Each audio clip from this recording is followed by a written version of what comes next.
Hello, it's Greg Allison with Green Graves coming to you on this 23rd, the wee hours of the 23rd of January. My friends, there's a lot of crazy things going on in the world. It's getting crazier by the day. And it just so happens that we have an institute, the International Institute of Strategic Studies, that's come out with a paper and analysis of what's been going on inside of Russia, the so-called strategic discussions on nuclear war inside of Russia.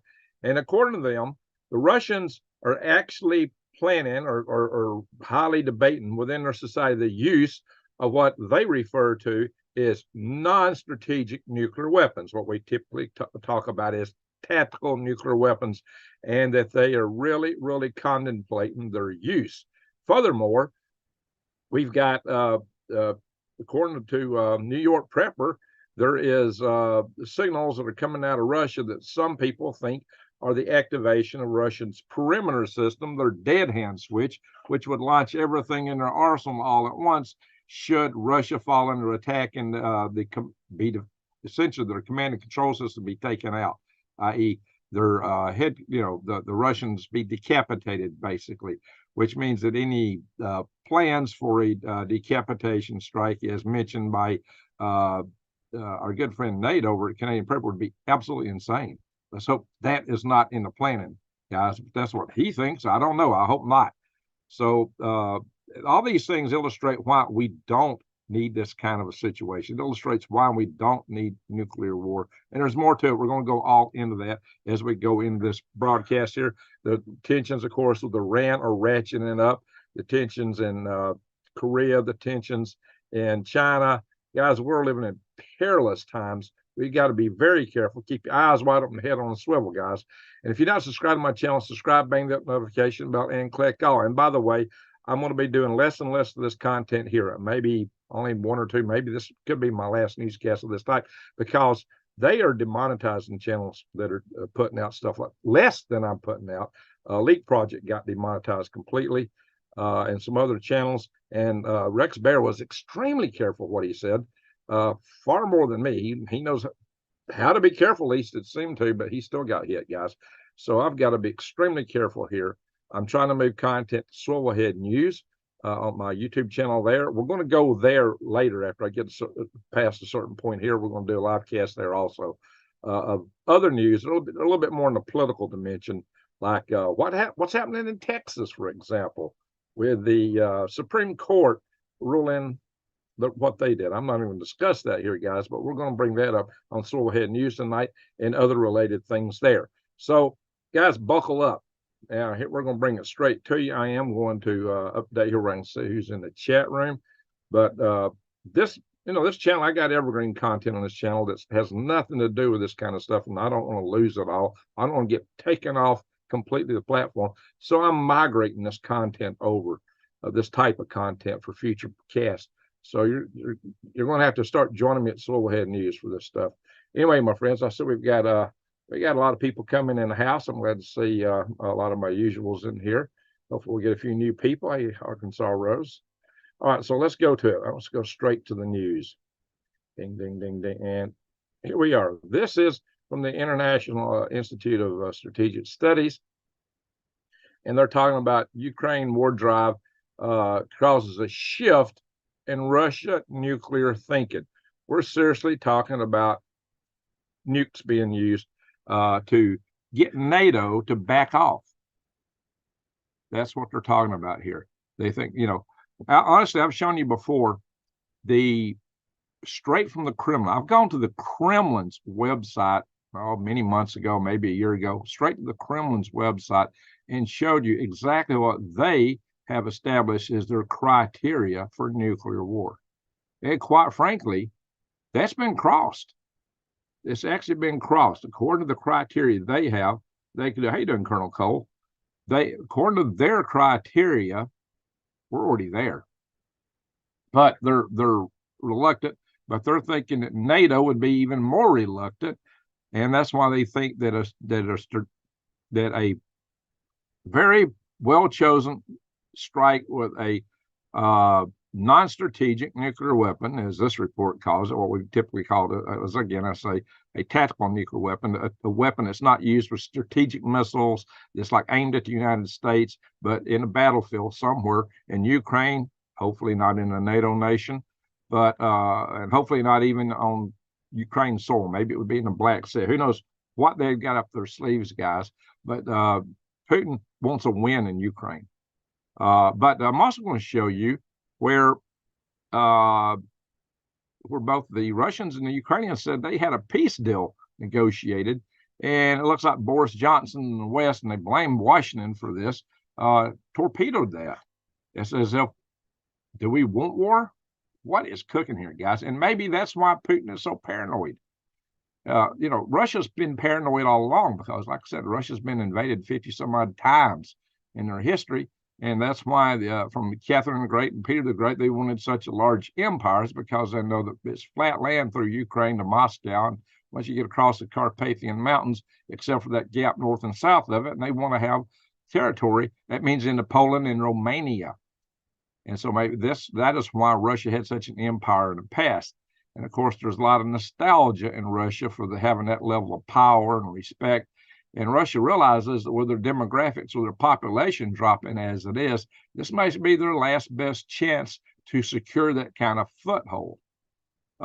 Maybe they would have been happy with this so-called peace deal that might have occurred with Ukraine, but maybe it's too late for that, maybe not.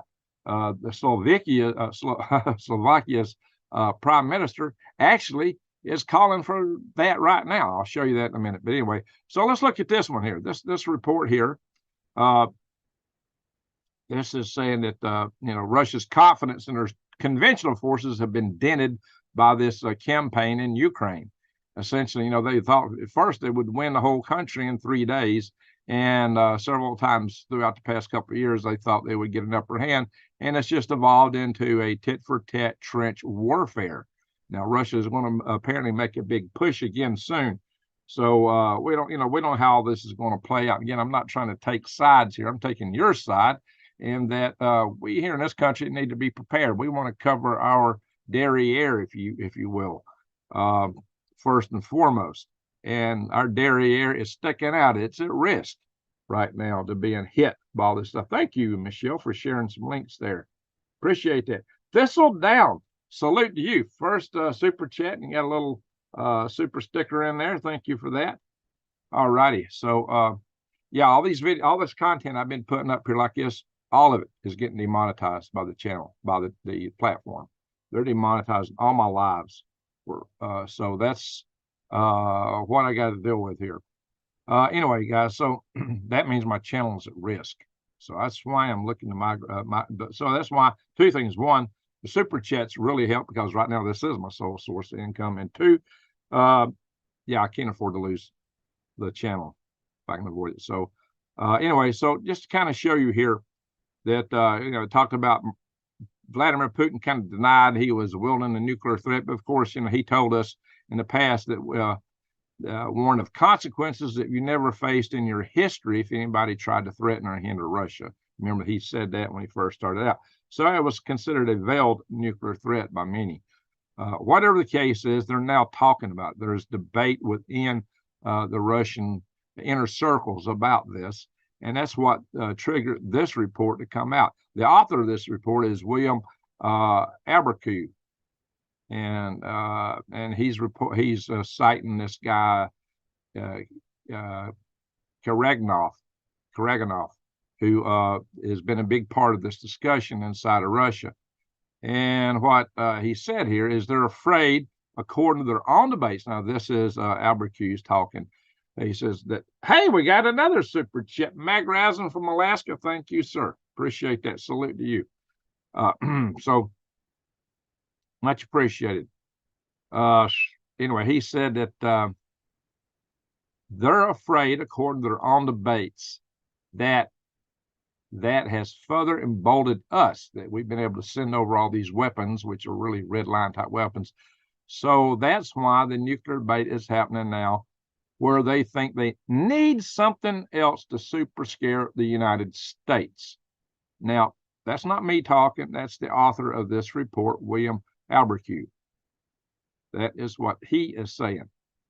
So, of course, if they were to do that, we would see it coming, because we would see them moving their weapons from the central storage facilities, to an air base. And of course, we know they've already put stuff in Belarus, but you would still see some movements. I mean, nuclear weapons are kept kind of tight in bunkers, because they're typically a last resort. When you start seeing stuff coming out of those bunkers, and believe you me, we're watching for that, then we would know that they're on a higher state of alert, a higher state of attention. Rodney Middleton, wow, thank you. Salute to you, Rodney. And I got a little coffee here, so maybe I need to get a donut in the morning. Thank you, sir. Anyway, so another thing we would see is Putin moved to a nuclear shelter. We thought we saw that when he started their campaign, that Putin went to a nuclear shelter right off the bat. And that's why I had a lot of people concerned then. So there are signs that we would see that they're moving to deploy things like that. But here's what he said. Once the other side crosses the nuclear threshold, how do you prevent the logic of escalation to annihilation? How do you contain it? How do you keep it down? This is one of the hardest problems. This is a problem that has existed since the dawn of the nuclear age. Well, apparently they think that if they choose right, if they make the right choice and unlimited usage of a tactical nuke, that it would scare us and back us down from supporting Ukraine the way we had, or maybe actually making a move into Russia, as some have suggested we might be preparing to do, which would be insanity. And I'll show you why in a minute here, guys. So this is the report from New York Prepper. Maybe he's very popular amongst my viewers. He's like the second most watched channel among you. So I know several of you are familiar with him. Nate's channel is the most popular among you. And Canadian Prepper, all good channels. So anyway, guys, if this don't get you thinking about getting rid of it, anyway, what he's saying here is that Russia's doomsday weapons been activated. Well, I'd actually heard it had already been activated when they first went into Ukraine, from my intel sources. Maybe they're ratcheting things up, but there's a lot of signals that's going worldwide, and apparently it's emanated out of Russia, and it's got a lot of people going, what is that? So that's what he's talking about. I don't know what is that. This is his suggestion, but like I heard it had already been activated. Guys, if this ain't got you in mind of prepping, what does?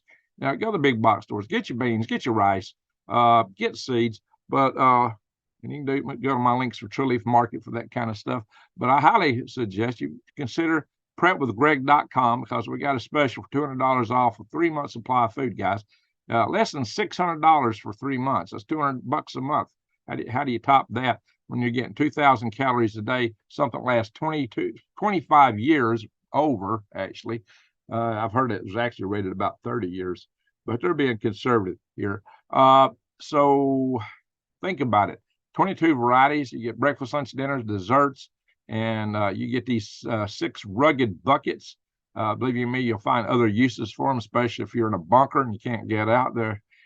Food comes out of it, and something else may go in. You need somewhere to go. Anyway, I've used a bucket out in the desert, believe you me. So these little pouches here are good for you can take them out and put them in your backpack if you have to really bug out on a foot. And what I really like about them is these are good to bury, because with the National Defense Authorization Act and similar things, they can come get this stuff from you. Yeah, if you go to, and don't go straight to My Patriot Supply, go to prepwithgreg.com. Prepwithgreg.com. That's the only way I get credit. That's how you get this special. If you go straight to My Patriot Supply, you don't get that.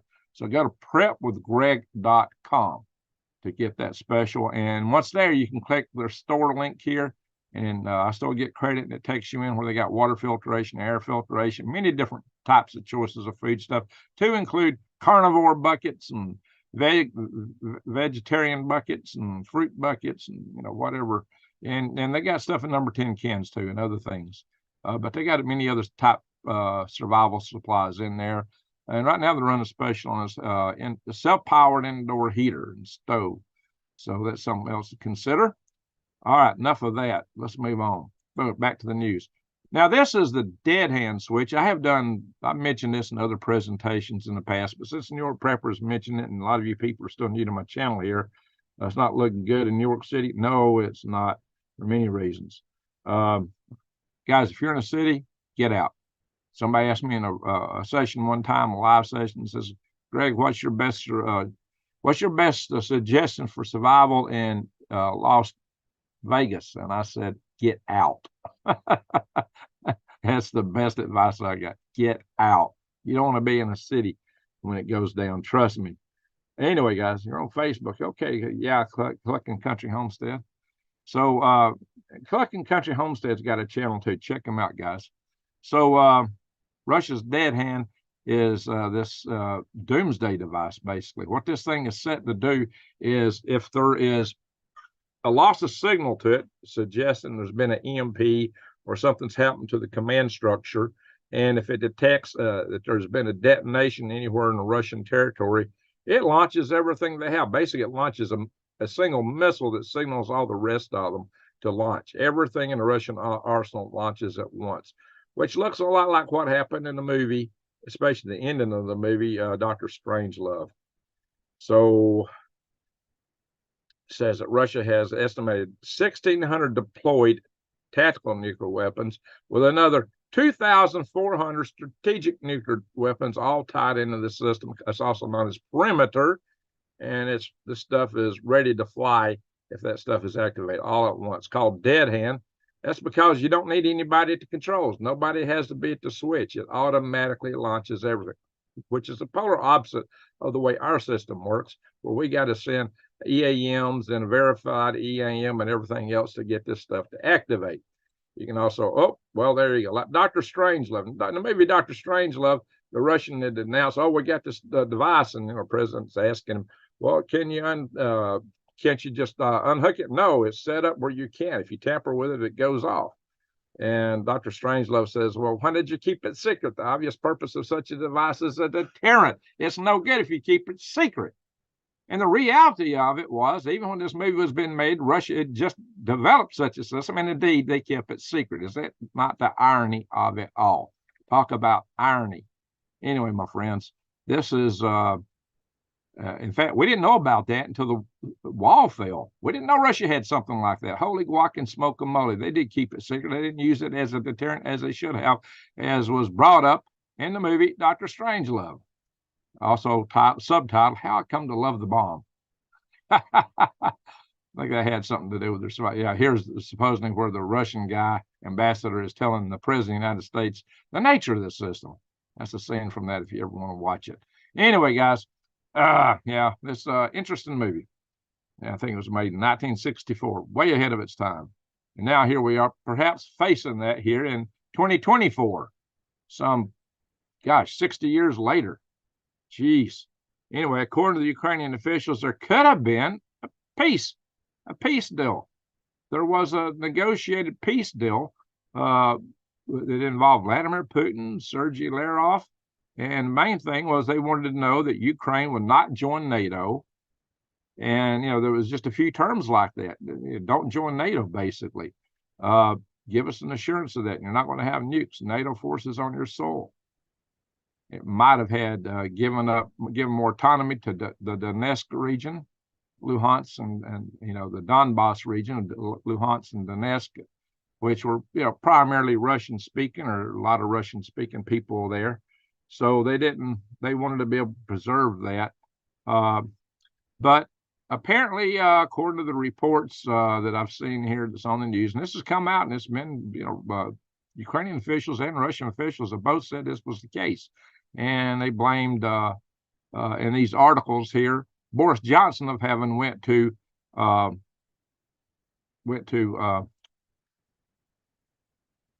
Zelensky here and told him not to do this. And so, Vladimirs, and the names are too close between Volodymyr Zelensky and Vladimir Putin. First names means the same thing. One's Ukraine version, one's a Russian version. But anyway, so the case is that, of course, Russia blames Washington for that too. Anyway, we got ahead of ourselves. Was that the next one on the series? I think that was off from what I wanted to do. Anyway, la, la, la, la, la. Yeah, this article needs to be moved over a few clicks. Quite a few clicks, somewhere down the stream here. Anyway, let's go back here. So now we've got a NATO member telling Ukraine the only way to have peace is to surrender some territory to Russia. Now, quite frankly, I've always been a fan of self-determination. If a group wants to be independent, they want to be not associated with the nation they're in, they should have the right for self-determination. But a lot of the world community, those in charge, seem to think whatever territory nations got is like holy and sacred, and whoever is caught inside of it has to stay there. Where do you get that idea? And that means a lot of people in the world are getting repressed right now, like the Kurds, the Basque. Quite a few people don't want to be where they're at. They want to have other associations. And it seems to be the case with the Donbass region, Luhansk and Donetsk, and also is Crimea too. So that if Ukraine gave those up, they might indeed have peace. But the British are saying, no, it would be catastrophic for the UK if that were to happen. And maybe that's why Boris Johnson went there. But their point is, well, you might have peace today and tomorrow, but in 2024, but in 2025, Putin will start all over again. There's a solution to that. It's not you continue the war, you try to grind the other side into the ground. That's what they're fearful of in Russia. The answer, in my humble opinion, is peace through strength. If you're strong enough, you'll deter the other side from hitting you. If you make the value proposition too expensive for them to want to take a swipe at you, the chances of them doing that go down in a hurry. All this war broke out when we had a person at the head of the switch, the POTUS, the United States President Potato Head, seemingly not the strongest person in the world, if you know what I mean, not the most resolute. He doesn't project strength. He doesn't project determination to autocrats in the world. He looks weak. So what do y'all think? What do y'all think about it? Now, maybe I'm on dangerous ground here. Hey, we got a lot of good people in the house tonight. Glad to see y'all here. So if you're just joining, you can catch the first part of this on the rewind, of course. So we got, let's see, lifted Aisley, South Pole. That's, I have to go back and read the chat after a while. So let me get through the news part, and then we'll look at the chat, and we're going to do another session. I got a few other articles I'm going to cover on Swivelhead News. I'm not even going to broach the topics on this channel. So anyway, guys, Russia's getting ready to launch a large-scale attack, according to this source here. This is a Greek source. I showed you some Russian sources last night.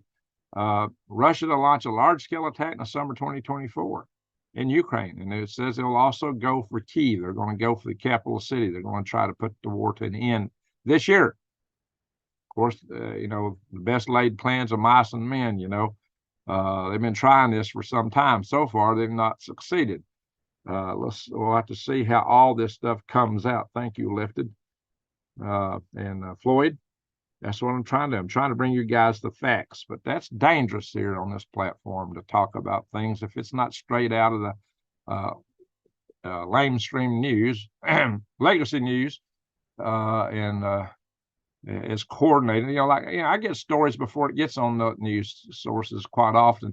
The reason they're slow to get it out is they got to figure out what their spin angle is on it, and then they all say the same thing pretty much.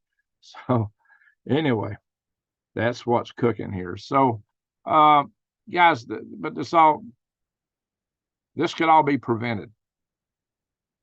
That's really and truly, and if you maintain strength, then you wouldn't worry about what the UK is worried about. Maybe the UK isn't got the biggest army in the world, so why are they out being a war hawk as they are? If they want to be like that, they need to up their defenses, and then they wouldn't have to worry about Putin rolling into London or wherever they're worried about.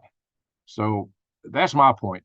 the point, if you saw the videos I did with the late great Dr. Peter Vincent Pry, there's this philosophy going around that says, nuclear war must not be fought because it can't be won. Well, we can't win one right now, but there are those out there that think they can take us out so that we couldn't fight. The Chinese are now trying to develop allegedly a system that could take out our entire naval fleet in 30 minutes. Now, is that fielded yet? No, but it could be in near term. Maybe it is, and we just don't know it. But the situation, and I don't think they've got that in place yet.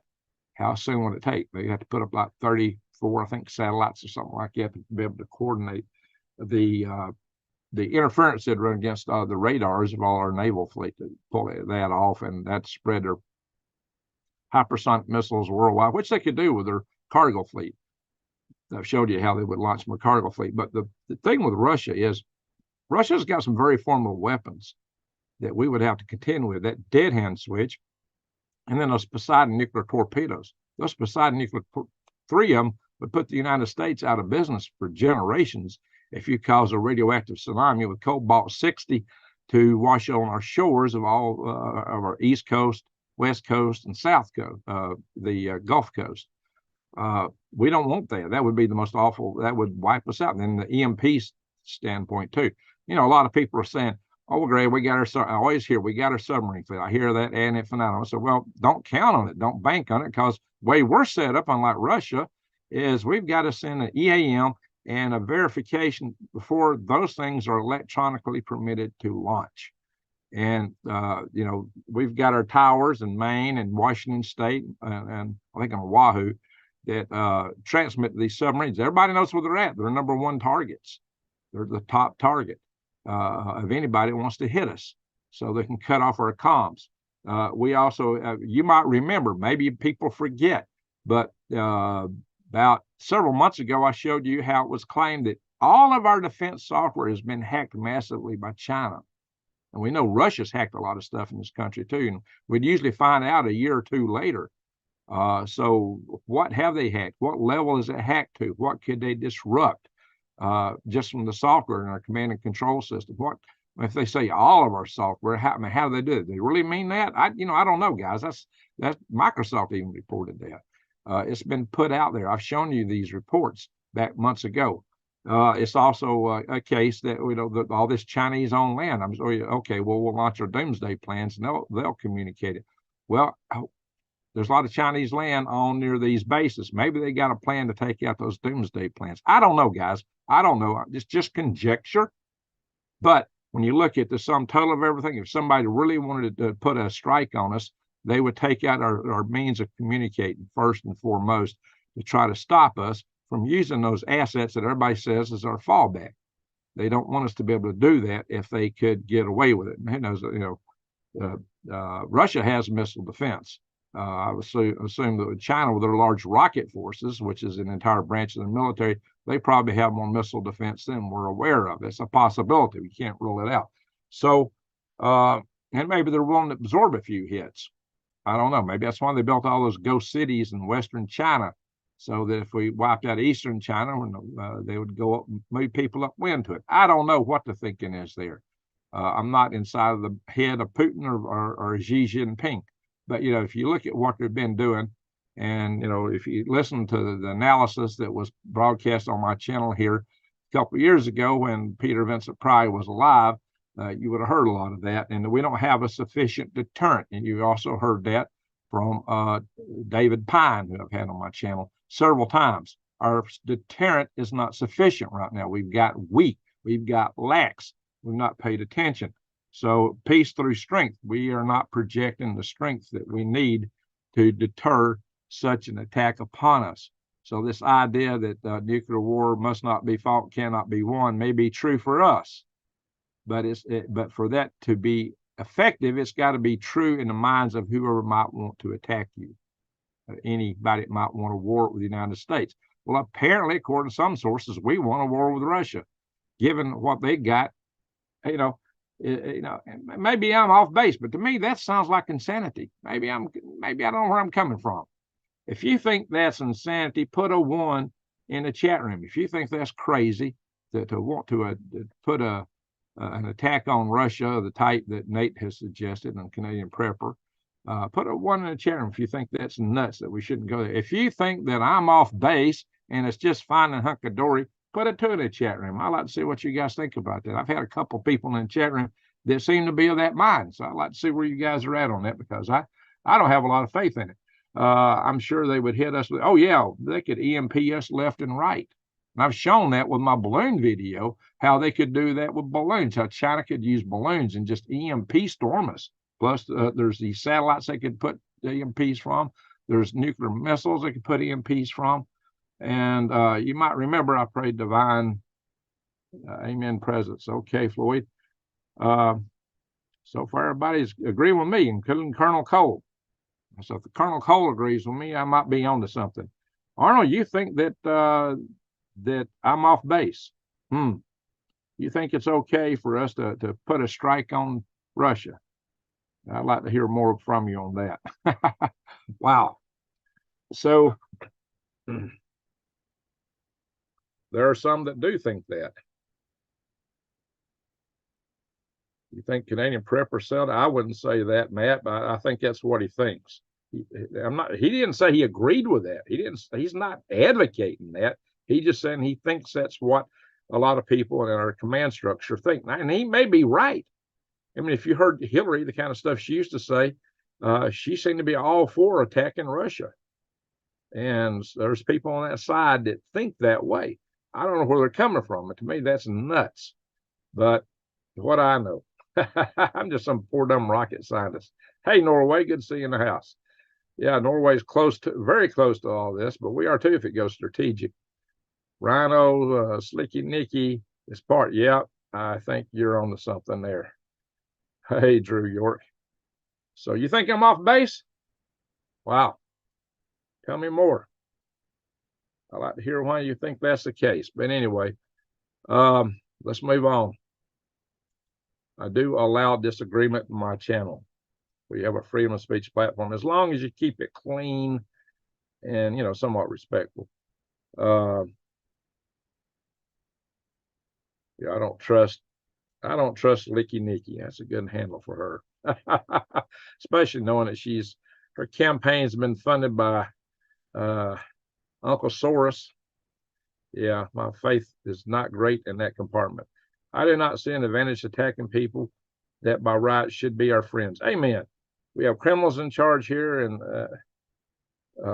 like they do, it's very few people that need to be removed from the.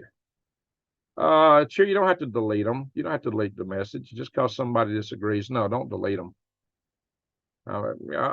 We got a freedom in here. People, they can disagree. That's okay. As long as they're, you know, not being a troll about it. You know, if somebody's going to come here and act like a troll, that's different. The notice to protect freedom. You know, I've stood in the streets of Moscow and looked around and thought, why would we want to nuke these people? And then I asked also, why would they want to nuke us? Person to person, people anywhere in the world are pretty much the same. They just want to be able to live their life and try to get somewhere in life, maybe have some kids, or just you know, work and enjoy life. You know, those that don't choose to have kids for some reason, which kind of is alien to my mind, but that's the way it is. So we don't. They are being, yeah, don't be rude now. If somebody's being rude, we don't need that. But by rude, that's, to me, it's cussing and using adult language. We don't want that. We have a family channel here. So don't do that, folks. But, you know, if you just you disagree with me, that's okay. I asked the question. So if you disagree, put it out there. I don't care. Gray, that dude is being rude. Well, all I saw was him saying, did he disagree? I don't know. So if he says off base, you know what? That's okay. I don't mind that. If somebody disagrees with me, that's fine. I got thick skin. I can handle it. I got my big boy pants on. I can handle it. Anyway, so, but now if they're in here, you know, being a troll, that's different. But, you know, we call him Spooky Dude. Oh, y'all know that? Who, the guy that commented? Who's Spooky Dude, Nightman's wife? Anyway, so let's move on here. So, yeah, the Russians have been attacking this Avdiivka very heavily. And this talks about aircraft. Well, now there's an announcement say the Russians have finally moved in. Come on, get that off my screen there. I have an X. Well, I brought this article up. It didn't show me that until I come back to it. I hate it when they do that. All right, we'll just kill that article. Anyway, what that article was saying, the one I just killed, was that they have. I got to watch what language I'm using. Holy smoke! This platform is so sensitive. What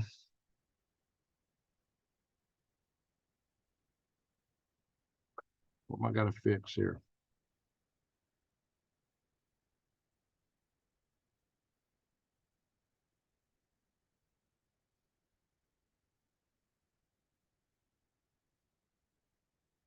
Yeah, don't give me an unhide option. Whoever did it can do it. Or undelete message. But I didn't see Drew say anything that was off. He just said it. Let's see, I'll view his message. Yeah. Where is it? View message. Channel activity, go to channel pin message. Wait a minute. Come on. I got to click on it. That's it. He just said off base. That's okay. He's free to his opinion. So,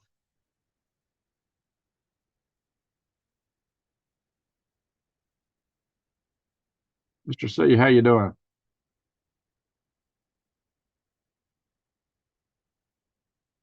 Anyway, let's go on here.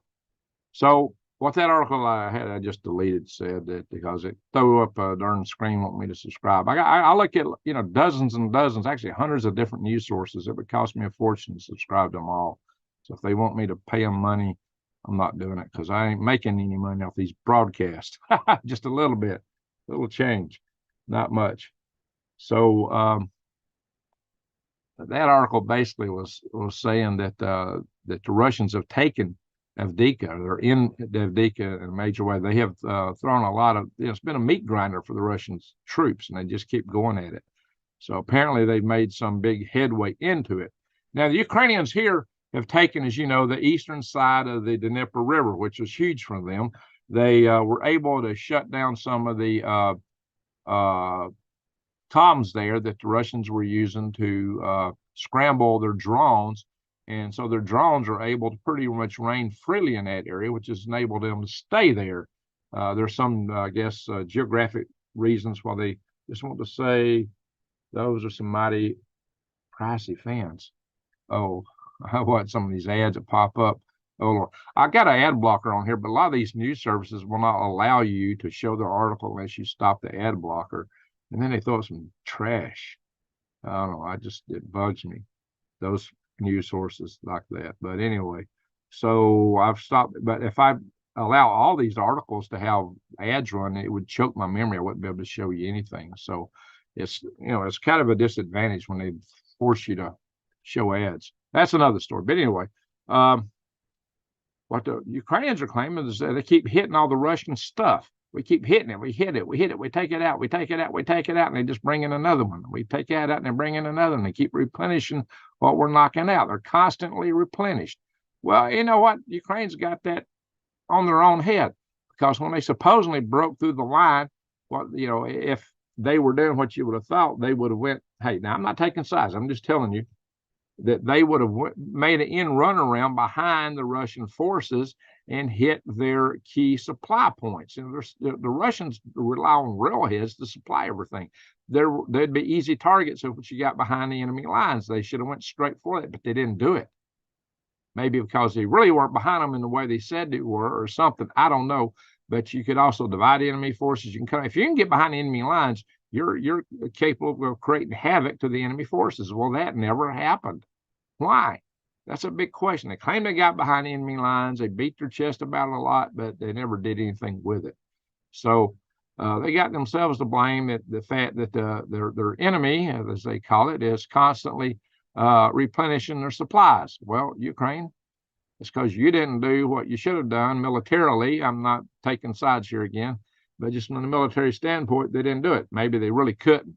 And I think that's the real answer. I mean, why didn't they do it? Well, they really weren't up to it, apparently. Either that or just I don't know, incompetence. I don't know what it is. You know, if you get behind enemy lines, you do stuff, whatever side you're on. You take advantage of this whole purpose of getting behind enemy lines, but it didn't happen. So, well, their lines might get breached. That's what, Russia wants to do. And these guys are digging in now and building similar entrenchments, putting up the dragon teeth in there because they expect a big assault from Russia, as that previous article I showed you mentioned. So I don't know, guys. You tell me.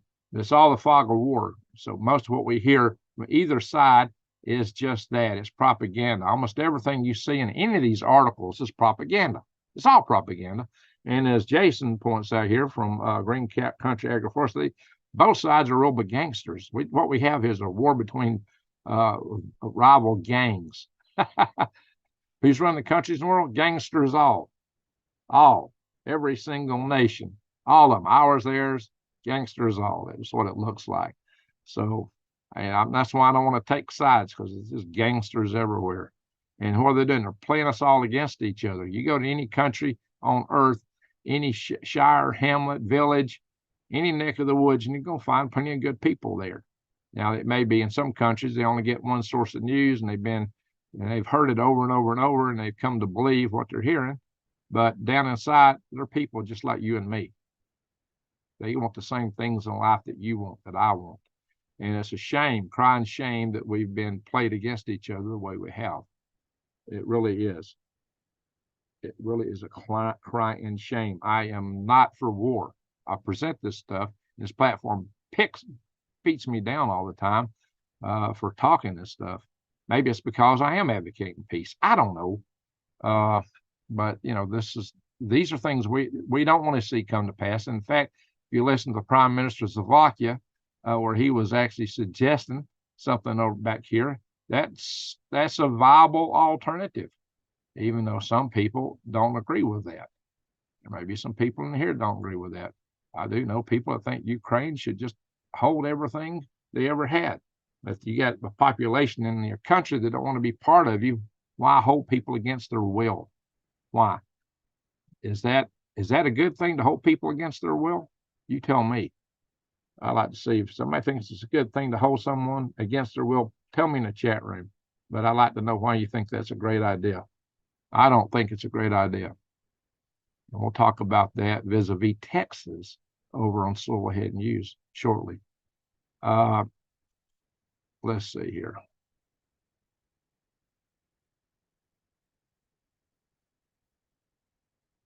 This is not the article they had up here originally. Let me hit the back button. Let's try up. Oh, well. We'll do that on Silverhead News. That's not the article I had pulled up here. They advanced articles on me here. We'll cover that later. I'll scroll that over into that news.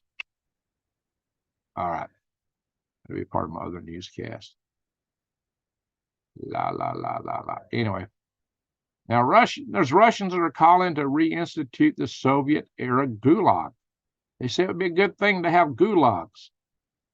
Y'all think gulags is good? Mr. C. Greg, I'm pretty sure that the general population have left that country. There have been a lot of people left Ukraine. If you ever listen to Peter Zion, one of the things he says, and I don't agree with everything he says, but he does have a lot of good points. I see why. He's a brilliant geopolitical analyst. Like I said, I don't agree with everything he says, but one of these things he says is that, from the Russian standpoint, when you invade a country, most of your innocent people are going to flee. The people that might be on your side, or the people that don't want to fight. What's going to be left is the people that are willing to fight, that want to fight, and it makes them viable targets. Now, he's got a more eloquent way of saying that than I'm trying to paraphrase him and doing a really bad job of it. But I have a cat in a cage right now, so that won't eat or drink until after surgery. Oh, it's on protection. Okay, well, sometimes you got to see something like that. But so some cases, but usually no. Okay. Now, and Express. Now, see, that article was showing earlier, but Express is real bad to hide their articles. So, oh yeah, this article was on Ukraine. Russia wanting to claim Ukraine. Alaska. Russia wanted to claim Alaska. I don't have to see the article to tell you what my point was about that. So this whole thing about Russia wanting to claim Alaska, that's a lot of posturing. In reality, that's a bridge too far. Russia is an empire. Now they want to be able to hold land that would prevent an invasion in their territory, like Peter the Great and also like Catherine the Great. But in any event, holding Alaska is not going to do that for them because they got Siberia, which is huge. How would America go all the way through Siberia to come to Moscow? That's not happening. So holding Alaska isn't going to do them. It might be some nostalgic thing for some Russians, but quite frankly, a whole lot of the Russian forces, a whole lot of the Russian military is there for the proposition of maintaining a lot of the republics and people they have in Siberia that really don't want to be part of Russia in the first place. If they thought the Russian military was sufficiently weakened by the goings on in Ukraine, a lot of them would hit the Splitsville. And there's a lot of those people in Chechnya, even though the Kadyrov, the head of Chechnya right now, is a Putinite. That's because he got installed there and rose to power to help maintain and keep Chechnya in check. But there's quite a lot of people in Chechnya that don't need part of that. They don't like Kadyrov. And given the right opportunity, they might want to move on. But there's also a lot of other bigger republics in the Siberian region that, if they saw the opportunity, would go to Splitsville and break out of the Soviet Russia. I start to say Soviet Union. I'm old school here. I remember when they were Soviet Union. So that's the whole thing that Russia has to do. They have to maintain forces there. And as you grow your empire, it becomes expensive. There's a certain point when it's too much for some small group to maintain.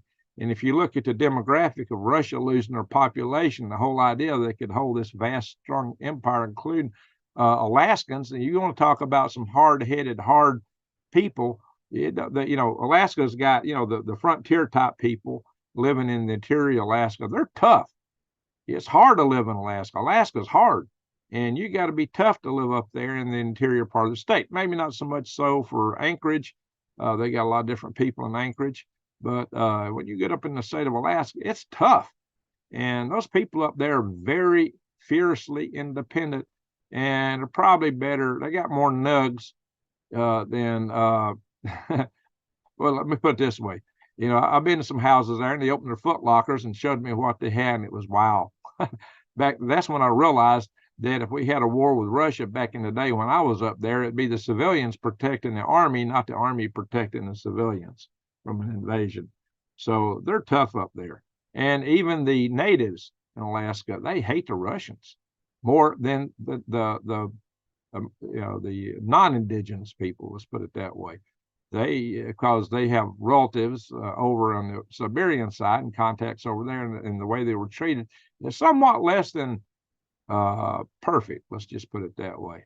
So I could tell you a story. I don't know if it's safe to tell on here, though. I know I got an inside story of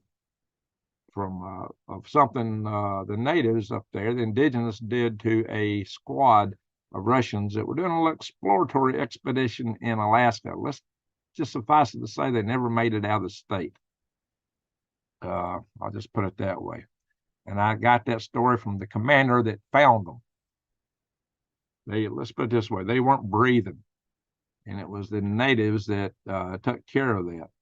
They don't like them. So the whole idea that Russians would just be able to take and hold Alaska is, I think it's a bridge too far. So I'm not so much worried about Alaska, but that's just a case to illustrate empire. In a way, America's got an empire, and maybe we're too far flung too. So Greg has a donate feature on his if you go to greengregs.com and click the button for buying worms, you scroll down, there's a donate button there. So you can always do that. All right, guys. So let's clock on here.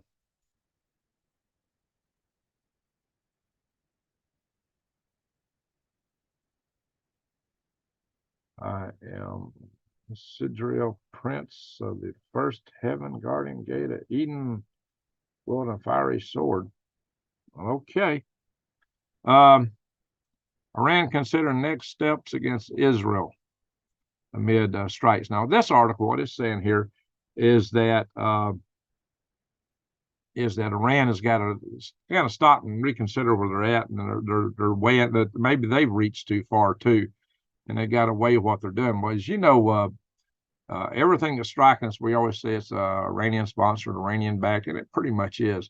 But the fact that we're emphasizing the way we do really suggests that we may be contemplating a hit right on Iran. And as you saw, Netanyahu actually said we will not tolerate them getting the bomb. They will not get it. When they're so close to it, does that mean that Israel is about to strike them? You know, the Israelis and the American forces did a practice run on that several months ago. So that could happen. Just go, Michelle Young put the link in there. If you go in there and click on the Buy Worms button and scroll down, there's a donate button there. I could open up my email, so if somebody was to do that, I could see when that happened. I could check it from my email standpoint. I'll go clear up that email. All righty, guys. So let's go on here.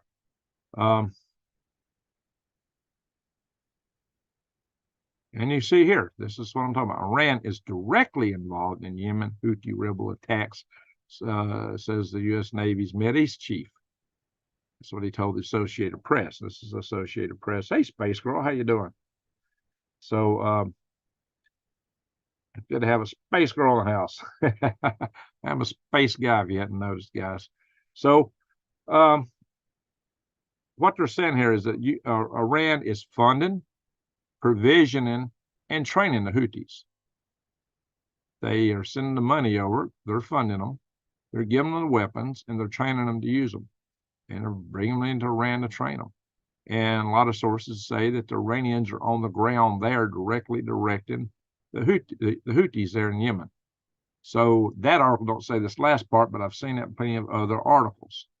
So this is from Vice Admiral Brad Cooper, head of the Navy's Fifth Fleet.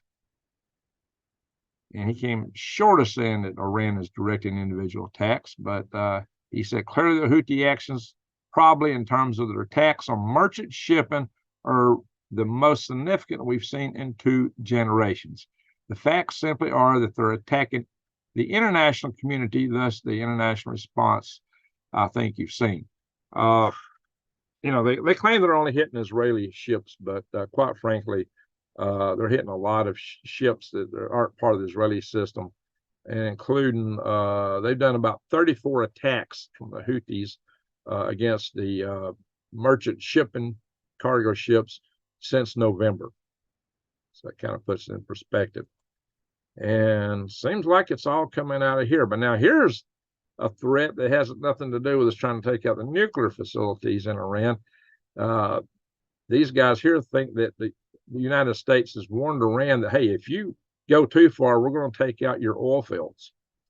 And that is the source of the economy of Iran. This might be a counter check that would keep Iran from activating the sleeper cells here in the United States. If I was president of the United States, I would put an ace up my sleeve to be able to tell these guys, you activate your sleeper cells in this country, this is what I'm going to do to you. That's what I do if I were president. I don't know what our president's saying. He's probably asleep at the switch. He's debating when to get his next ice cream cone, as far as I know. But so maybe that's his problem. His brain freeze from all that ice cream. But anyway, guys, this is articles by Matt Dooley here. But he is saying that he believes that this has been a threat made. He said the U.S. could directly attack Iran's oil fields and starve Iran for cash. That's true. For China, I would tell them, hey, if Three Gorges Dam, I got that written right on the head of a Tomahawk cruise missile or something like that. I'd have some angle, a long-range standoff missile like the AGM-181. Well, we haven't got that in the field yet, but I would definitely have that up the list somewhere. I'd tell Xi Jinping, don't do it. If you do that, here's what I'm going to do. You activate your sleeper cells. If you turn on all that software and deactivate my command and control, I would get, I'd also restructure, if I could, that whole EAM structure so that there's a little bit of leeway around it if I were president. not enough to give just any rogue commander the opportunity to launch anything, like was a theme of the movie Red October. But I would still have some system to allow some kind of wiggle room. There's actually been an article come out calling for America to have a dead hand switch. That may be a little bit too far to go. We don't need two doomsday machines in the world. We don't need any doomsday machines in this world, to be honest. That's insanity in and of itself. Anyway, well, Taiwan is claiming the Chinese have flown 6 spy balloons over their territory along with other aircraft and ships. So China is putting some pressure on Taiwan again, as we would expect. So the tensions are still there, guys. And the Chinese, they're developing a lot of systems right now. Now they got the Dream Bullet that America tried to develop and gave up on, which is an intelligent round which can find its target a lot better than. So we do have some intelligent rounds too, but this one is fired by apparently a railgun. So they've got the railgun. I don't know. Here they're showing pictures of guys with rifles. That's not what they're talking about in this article. That's like almost a Chinese equivalent of our Maldus. Not quite as big though. Yeah, the Maldus has got a barrel that's 6 foot long. That looks about like 4 foot, maybe 5 foot tops there.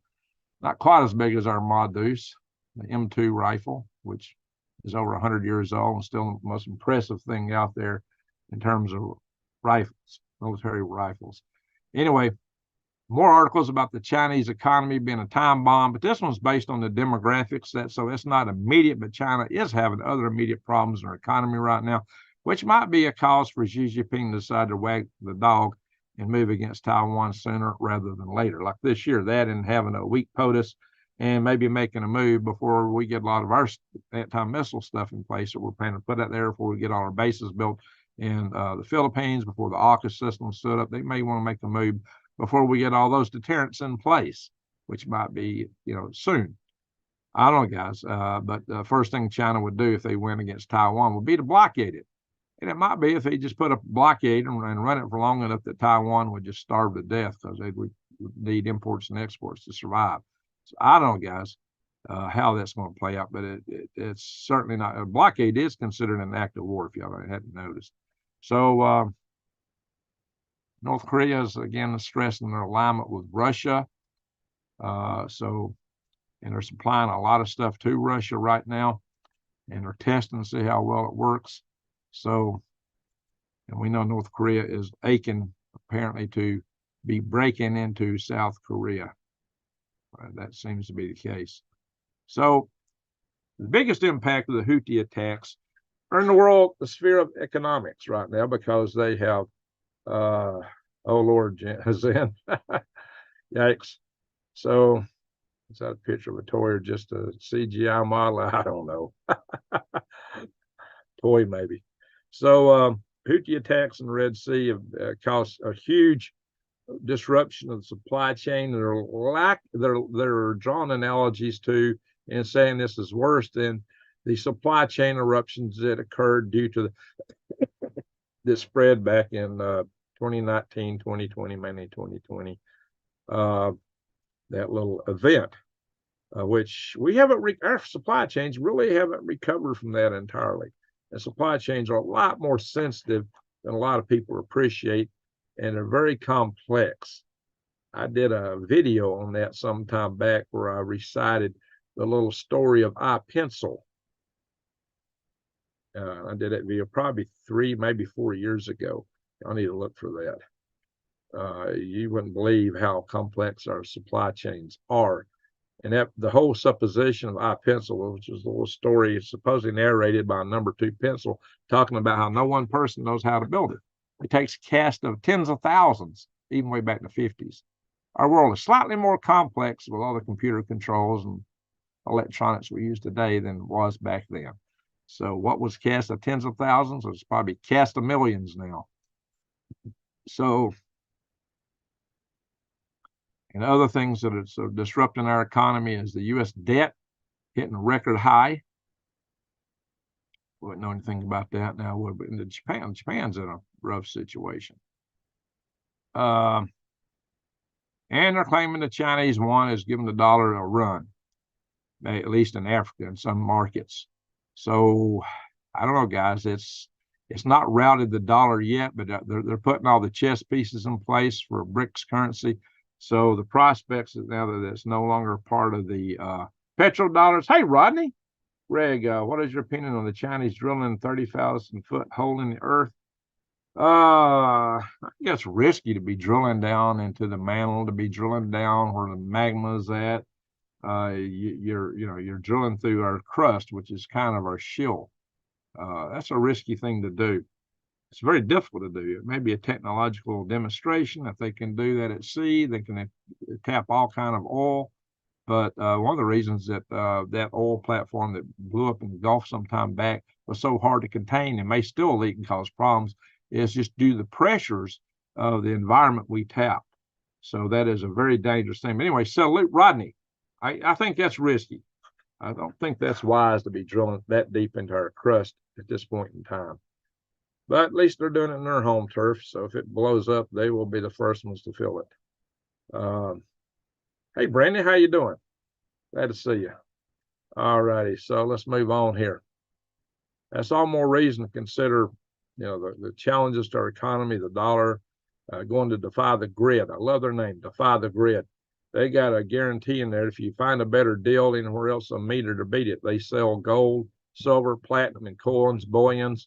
You can buy the bars, rounds.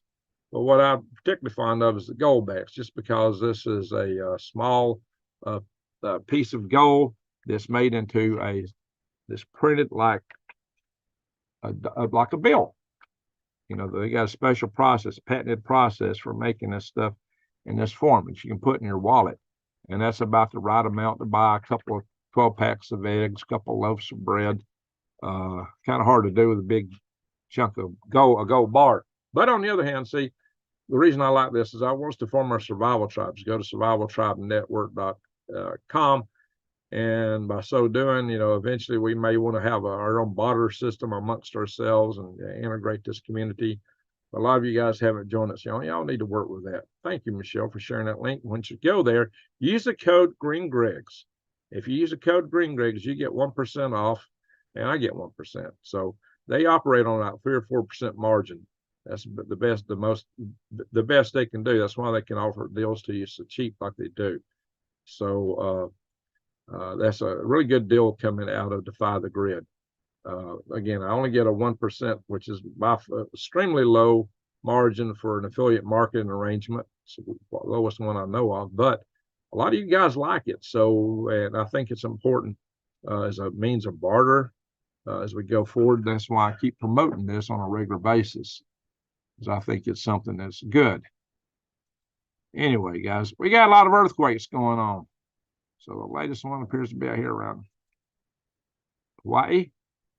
But look over here, and we showed last night over on Silverhead News there was earthquakes over here in western China. Well, they've had a bigger one. They've had a bigger than what we saw last night, 7.0 in Echo, China. That's over in the Xinjiang area. That's where the territory of the Uyghurs. That's another people that's been held against their will, as are the Tibetans. And China's taking parts of Nepal as we speak. So, look here. Got a pretty big one right there, 4.3 in Klamath, California. What do you know about that, Chew Weather?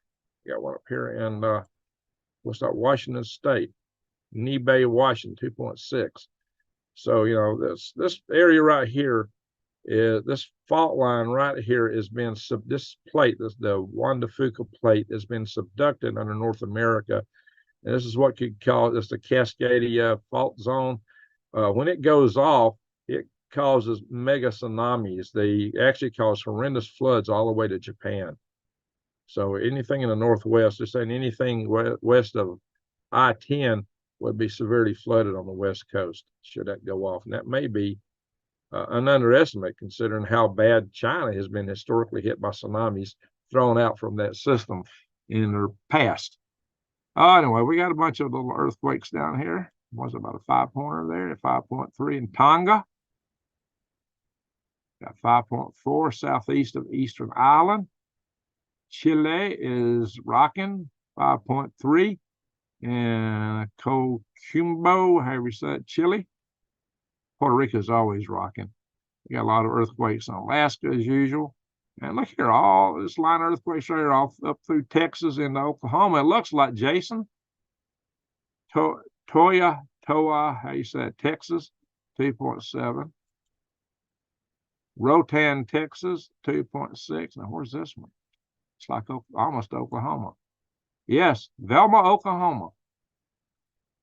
All right, getting close to you there, Jason. Jay Gabola says, wonder what would happen if they nuked Yellowstone. Well, there's a Russian talked about that. There's a Russian suggested that's what Russia ought to target is Yellowstone. It might not be a pretty situation if the cap is busted off that magma chamber there. So let's hope they don't do that, but they've already talked about it. There's been an article published to that effect a few years back. So I don't know, guys. I'd say head eyes wide open, head on a swivel. I wouldn't want to be too close to Jellystone or Minot or Maelstrom or any of those strategic air bases we got up in the west up there, the plains. So yeah, we got some flaring going on. A strong double solar flare. What are the odds? This morning, January 23rd. 2 sunspots separated by 500,000 kilometers erupted simultaneously. Look here, guys. Boom, boom, boom. There's been some concerns about this sunspot here that's been growing 3559. I presented that last night on Silverhead News. So what I've always been telling you guys, if we don't take our grid out, Mother Nature will if we don't do something to harden it. Now we got this little asteroid coming with it between the Earth and the Moon on the 27th of this month. So we got 5 days notice on that one. It's 22 meters wide. That's a big one, but it's going to miss us by a wide girth. Even though it's coming between the Earth and the Moon, that's a lot of distance. That's 230,000 miles. So if you multiply it by 0.9, you'll get the distance that it's going to pass us by, which is still over 200,000 miles. When you consider the Earth's only 8,000 miles in diameter, that's a pretty good miss, I would say. But, a lot of people get concerned when something comes inside the lunar orbit. Now, there was one on here at a distance of 0. Is it still posted on here? As it hit us. But it's a tiny one. Some article out there about an asteroid the size of 2 ducks hit the Earth. Well, an asteroid the size of 2 ducks is something I'm not going to lose any sleep over. It's funny how they compare them to things like that. 2 ducks. Well, why do you even call that an asteroid? That's a meteor if it burns up in the atmosphere, not even a meteorite. Meteor is the vapor trail it leaves behind, when it flashes in the plasma. That's what a meteor is. That's actually the plasma flash. So a meteoroid makes a meteor or a meteorite. So technically, it's really a meteoroid. Meteorite strikes the ground. So to call it an asteroid when it's only like size of 2 ducks, that's still a bit too much. It's like a meter. Oh, there it is. That's it right there. 1 meter. I think a duck is. I think a meter is more than 2 ducks. Maybe it's less than a meter. That's just what they put on here because it didn't have a fraction. Don't report fractions on here. That's kind of funny, right? 2 ducks. What the duck? Oh my gosh, a goose. Yeah, maybe 4 or 5 geese. Just wondering if the dormant volcano between China and North Korea will stop. Well, China didn't like North Korea testing the nukes there.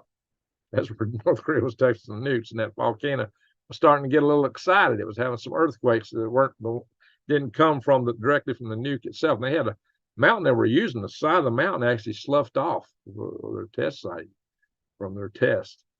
So they've had to redo their test range. Anyway, guys, we're going to go over here to Swivelhead News in a little bit. I could do the weather now, but I think maybe I'd rather do it there if I'm going to do it.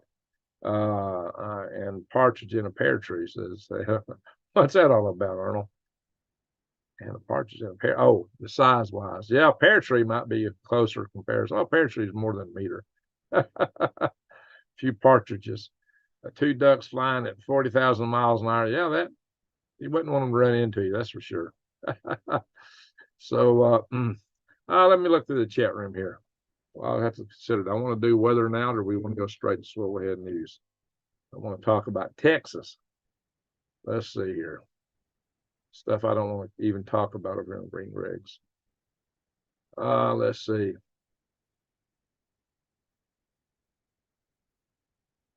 Arnold says all plan to create the right atmosphere for their agenda. Yeah, these pesky politicians.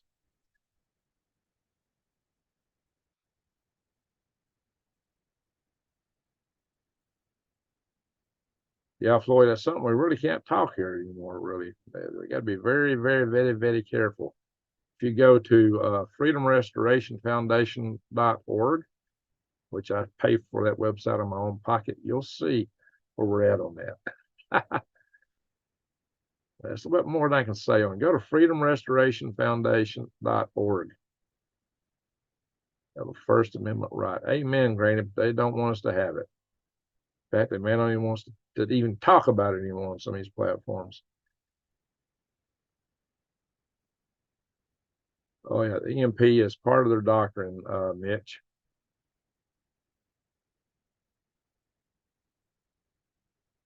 Yeah, Felix, all wars are banker wars.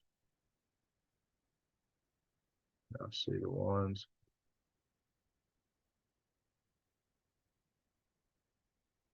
Well, you know what, Gator, getting on the school desk actually makes a little bit of sense if you're not too close to ground zero, because one of the things that happens when you get a detonation is it shatters windows. If you're further, that's one, if you're out a certain distance, that's going to be your biggest impact, is getting your windows shattered. Your windows shattered, you got shards of glass flying through a building, a room. So you don't want that stuff to hit you. Yeah, Japanese were sending balloons over trying to catch the Northwest on fire. Fortunately for us, it was a wet season. Randall here, I'm so thankful I'm not motivated by money. Keeps me honest. Okay, very good.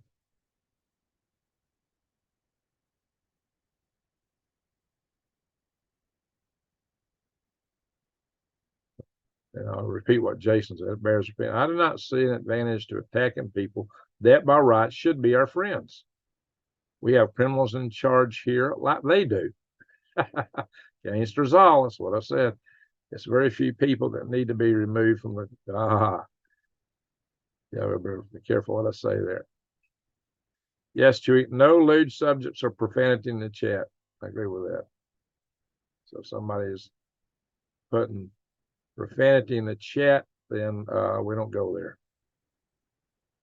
The mods will delete your stuff, and if you keep doing it, they will hide you. You'll be gone from the channel. So you need to change certain words to trigger the algorithms and cause questions in the mods. Let's see here.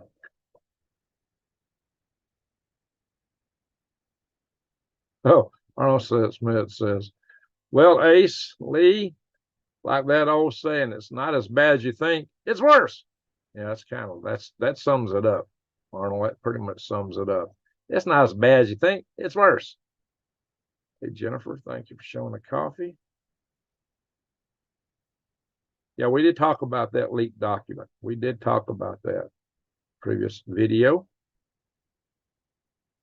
There was an incident where some elements equipped with Western gear went into Russia harassing civilians, but we put them down. Wasn't much of a breach. Thank you, Rodney, for sharing that link to prepwithgreg.com. Where New Days is. Maybe she's catching a wink or working, one of the two probably. That girl will work 24 hours, maybe 48 hours straight without sleep sometimes. Anyway, no, I don't think it's a great idea to hold anyone against their will. Amen.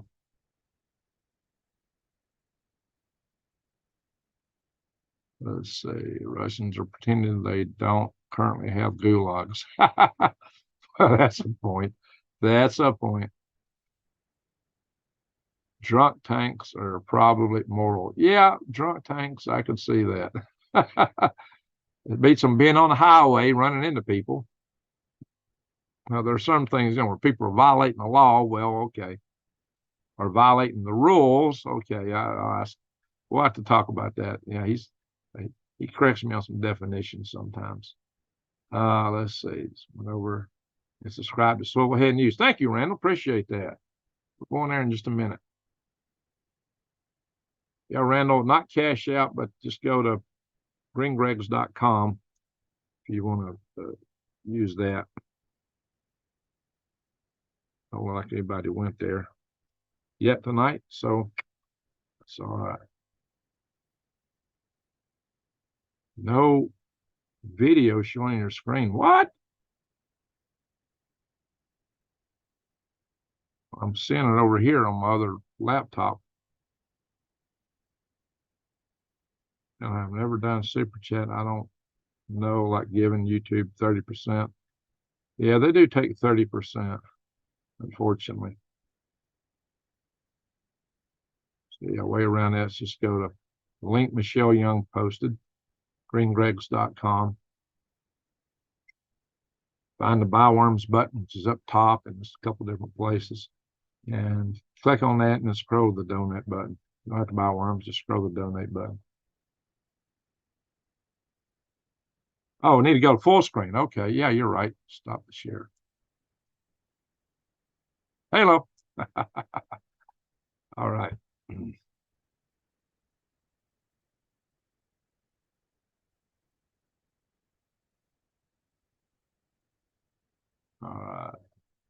Pierre Palev just had a crowd in Vancouver is asking questions. Oh yeah, Rebel News is a really good channel. It's a wonder they're even allowed on the platform.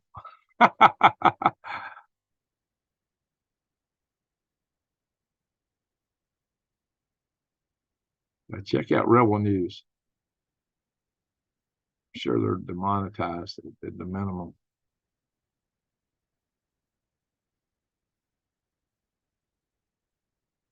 Scroll down.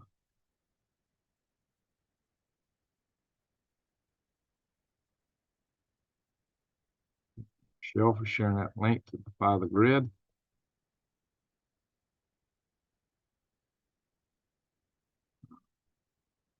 Some people, all right, I get a coffee club crew that watches my videos in the morning, and then they'll complain, I don't like it when you do weather, I don't like it when you go into the chat room. Well, I put all the news up front.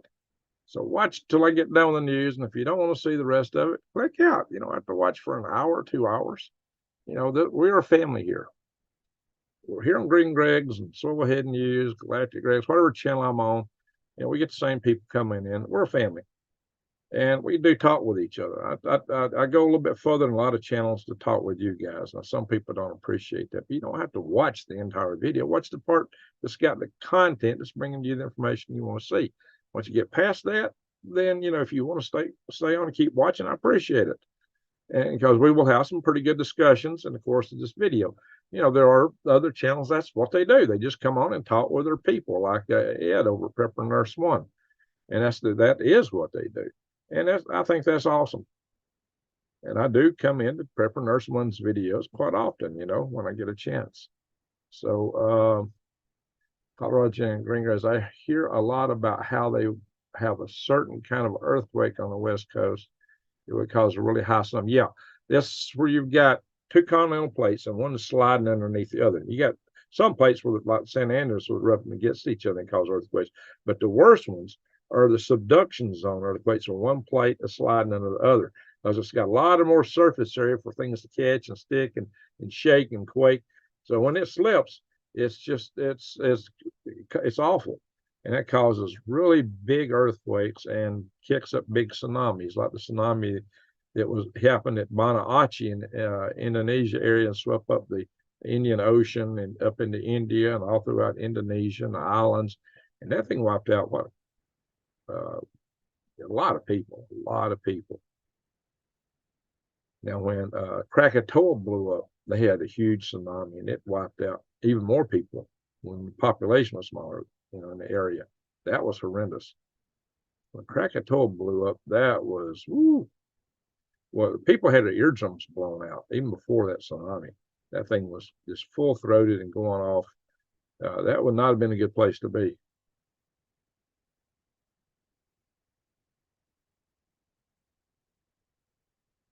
Who's on Rumble?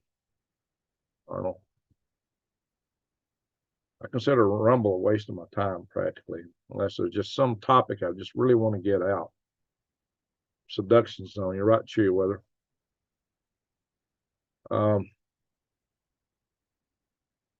I might go on.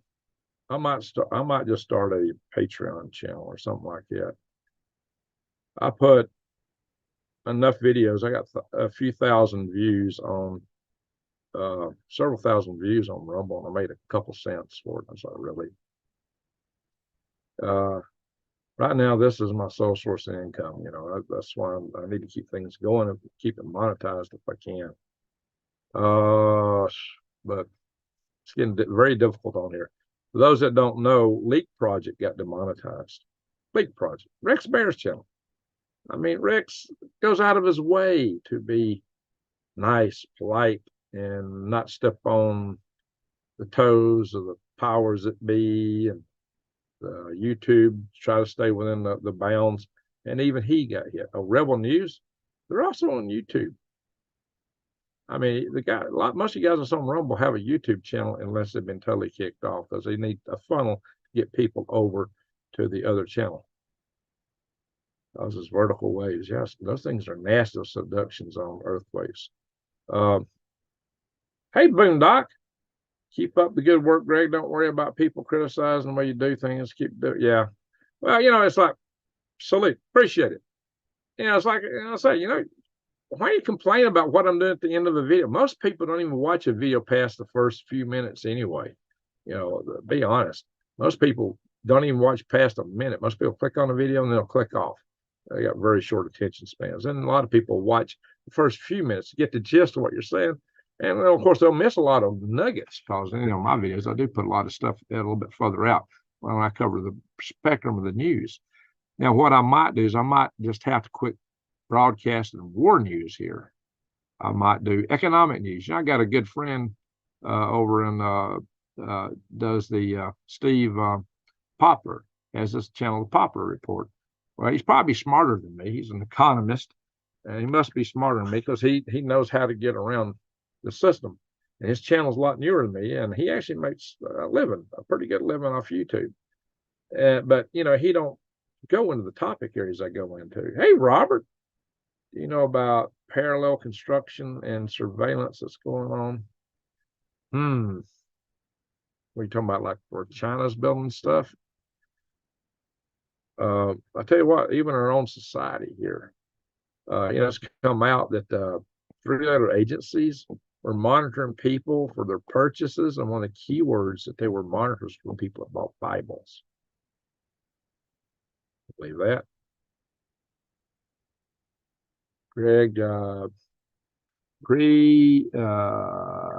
even Mohan, another creator that covers the temples in India, explains that YouTube does. They will go back years after they flag something and cause a ruckus. Oh yeah, they took out one of my videos that I did like 2 or 3 years ago. They just recently did that. A video I did 2 or 3 years ago. They completely deleted it. Boom, it's gone. And it was about this stuff.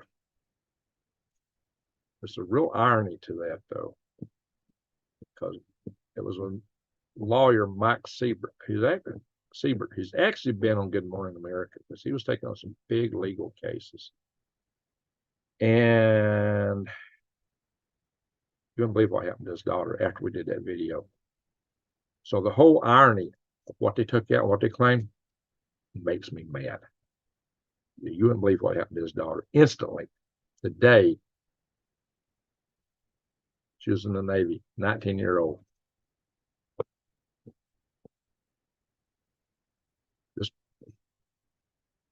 Yeah, I better be careful, or my channel will be totally banned. So I got to be careful what I say. They take channels out completely. Just poof, no explanation. Poof, you're gone. All you got to do is say the wrong word or say something, you know, wrong way, and just don't know. Poof. So I think, you know, maybe a Patreon channel. I need some way to come out. Michael Sherman, woodworking, gardening, and more. How you doing? Take a time out and hit the like button. Well, thank you, sir. Appreciate that. Yeah, there's people hitting the like button here. And share my videos. And Rick start a new channel. Well, he has not been taken off. He's been completely demonetized. But he is saying he's going to delete a bunch of videos, just delete a whole bunch of stuff off this channel. And then he's going to he can reapply for 60 days. So there's, yeah, prep and pray. You're right, William. So there's things you can do if you're not completely taken out. Now, some channels got no recourse. They'll never get monetized. This cause of what they cover. Some channels can never be monetized. On the other hand, you never know when they'll decide that you're just too far over. And some of the channels that have disappeared, it's kind of mind-boggling. There were channels that didn't seem to go too far, and they made YouTube a lot of money because they were huge and growing fast, and they even advertised on YouTube, and it was still taken out. Poof, gone. I've had some people say, "Oh, Greg, it's all about the money." No, it's not. Not on YouTube. It's about ESG. It's about, you know, what we're talking about in a recent little club meeting over in Davos. What are they worried about more than anything? Disinformation and misinformation as they defined it. Oh, yeah. They get to be the judge and jury. What is that? Well, it's whatever the guys up top say it is. It ain't what we say it is. It ain't what we see. You go outside and see the blue sky, and they tell you it's red, and you say, no, it's blue. That might be disinformation. Or maybe we're just colorblind. You know, they love us so much. They're just trying to protect us from ourselves. Really? Yeah. Just remember that when you're eating see bugs, when they can only let you ride a tricycle while they're flying around in that private jet. So I enjoyed the second movie as well. Let's see. Oh my God, that's a long time. Yeah, they'll go back and hit the old stuff. So, you know, and, you know, they might find an old video and decide that's the basis to take your channel off too. So I might need to do that too. I might need to go in and just delete a bunch of stuff. Poof. You know, there's two kinds of content here on YouTube, two big categories. There's videos or like how to do things. They're considered evergreen because they're always good or timeless. Anybody can go to that video for years down the road and it's got good content. You take my 5 key things on raising worms, all my worm videos, my wild edible videos, my videos about filtering and sanitizing water, you know, some of my philosophical videos. Even that may be dangerous though, but they're still timeless, like freedom. My freedom matters. There are videos that I've done that should be timeless. Now, one problem is I got so much news content here. If you go to my channel, you can't find that stuff. So really and truly, it might do my channel good to take that stuff off this channel or to put it in a private category or members only category and create a membership thing here. But I need to get that out of the public view because that could end this channel. So that's why I'm going to move my news over to Swirlhead News. Now, they may shut that channel down. I've also got a Swirlhead News channel on Rumble, but I hadn't even logged into it in months, and I had to look up how to even log into it. And I don't know. But, yeah, I don't see much point in Rumble. So if that's my sole avenue to put stuff out, probably won't do anything. I'll probably just shut down if that's all I got. Rumble ain't worth my time, guys. I mean, YouTube's not worth time. You know, I make a few cents, you know, I make about a nickel an hour or something like that overall. I put a lot of time into stuff, guys. I put a lot of time. All I'm getting is what you guys are chipping in. That's it right now. That's about it. I appreciate that very much. But, you know, when it's your sole source of income like it's me at the moment, that's rough. Now, I don't know if that will stay the case. That's pretty much OnlyFans. You think I could do OnlyFans videos on the beard light? Yeah, I'm not stripping, that's for sure. I ain't stripping. No, not me. I wouldn't make any money if I did. And that ain't what I want to do. No, sir.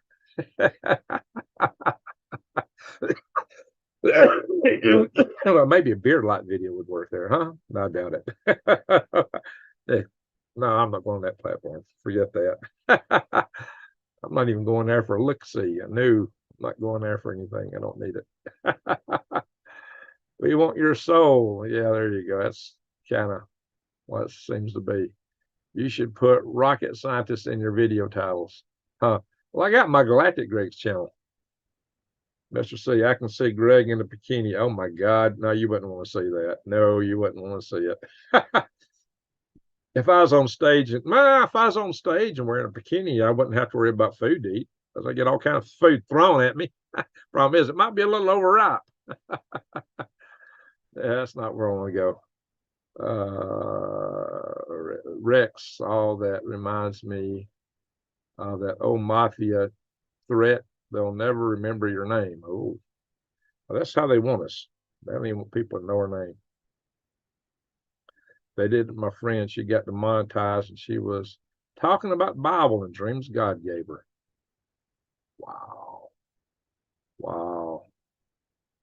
Yeah, there's just lots of things that they don't want you talking about. Lots of things. You know, like Diamond talking about the climate, you know. Space engineers gone wild. Oh my God. Rocket scientists gone wild. I don't know if people want to see that. I didn't even want to see it. It's hurting my mind just thinking about it.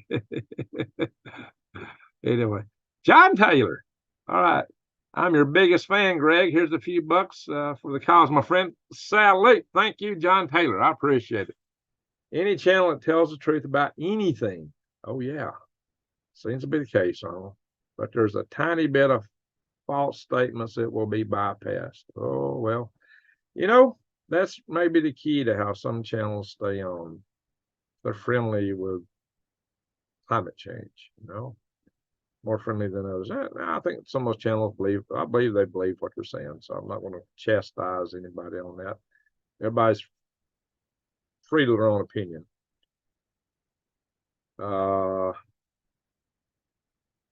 Yeah, there you go.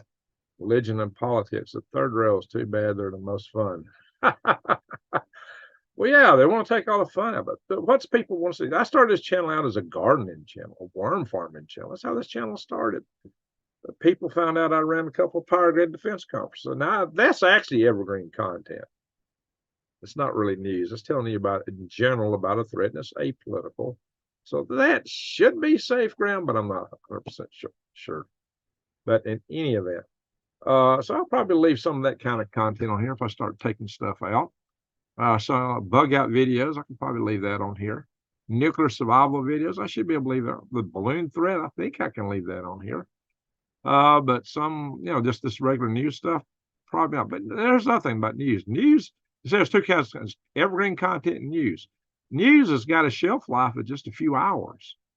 Once I post a news video, after 7 or 8 hours, nobody's looking at it. Now, on my Silverhead News, the time before last I was live, they did not demonetize that. I was like surprised. Maybe they haven't discovered that channel yet. Now they may get around to it. So the last one I posted, they didn't demonetize that one right off the bat like they will this one and anything else I do here. It was a few hours later. But, you know, they say, well, you can always appeal. And we'll review it and we'll get back to you in 7 days. Well, 7 days, any news content don't matter. So, okay, you're remonetized in 7 days. Who cares? Who cares? It don't even matter because it's news. It's stale. There's no point. Why even challenge it? Well, I challenged it there just for purpose, you know. So really, I know I didn't say anything was outside the bounds of what we're supposed to be able to do. I mean, there's other channels that talk about war left and right, up and down, and they're monetized. So why do they stay monetized and they pick on me? Maybe it's because I believe in freedom. Maybe it's because I talk about it. Maybe it's because I put up the Freedom Restoration. You know, I really ran into trouble after I started the Freedom Restoration Foundation, the Survival Tribe Network. That's really is the Freedom Restoration Foundation. Maybe if I didn't promote that, I wouldn't have any issue here. I don't know. I don't know what is triggering the algorithms. I've been searching and trying to be so careful, so much, you know, but you can't be careful enough. And I think now they're coming up with this sensitive items category. So I think any news is sensitive. Anything is sensitive. Well, but they will let news channels come on and say anything they want to. You can be a pop star and say anything you want to. Oh, yeah. They can be vulgar. They can do whatever they want to do, and that's okay because they're vetted. Yeah. See, I'm not vetted. You know, I don't belong to Walt Disney or something. I don't know. Because I love chatting with folks about oddball ideas that we humans have come up with regarding spirituality through the millennium. Why folks believe what they believe interests me. That is an interesting thing. Boondock, Greg, I know you're not an alien fan, but what's your take on the UFO flying over the base? It looks like a jellyfish. Oh, well, you know, the Defense Department came out and made a pronouncement on that. They made a major announcement. And their announcement was no comment. I'm going to do a video on galactic graves. I'm going to ask the question, why was Congress hiding? Yeah, a bunch of them are pushing for disclosure, but when they come out with that National Defense Authorization Act, there was some language put in there that really inhibited it by some of the congressmen. They said, no, we can't, there's some technology or something we got to be able to contain. So what is cooking there? I think it's a bunch of balloons, Randall Hill. Well, it all was stuck together. That might have been one balloon, but you know, balloons will move around. This thing didn't even move. It was like it had these tentacles hanging down. You'd expect tentacles at least do this or something. No, it looked the same all the way across. Whatever. But it looked weird. It was like sometimes it was almost transparent. Sometimes it would change and have color. And whatever it is, this is weird. It might be CGI. I know Angry Astronaut did a video on that. And he said, I think it was CGI. He's pretty good at analyzing things. I like the Angry Astronaut channel. If you like space content, you know, he's interested. Let's just put it that way. Zen Jam, one way to bring in new viewers, debunk suspicious observer.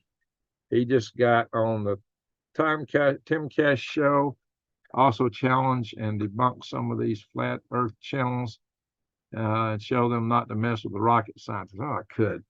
Now, but that's one thing YouTube really hates is when one channel attacks another. They hate it. And actually, Suspicious Observers is like the third or fourth most popular channel with you viewers. Why? That I don't get. A lot of people are sucking that up. They believe it all. I've done videos that did debunk it because people asked me specifically about it.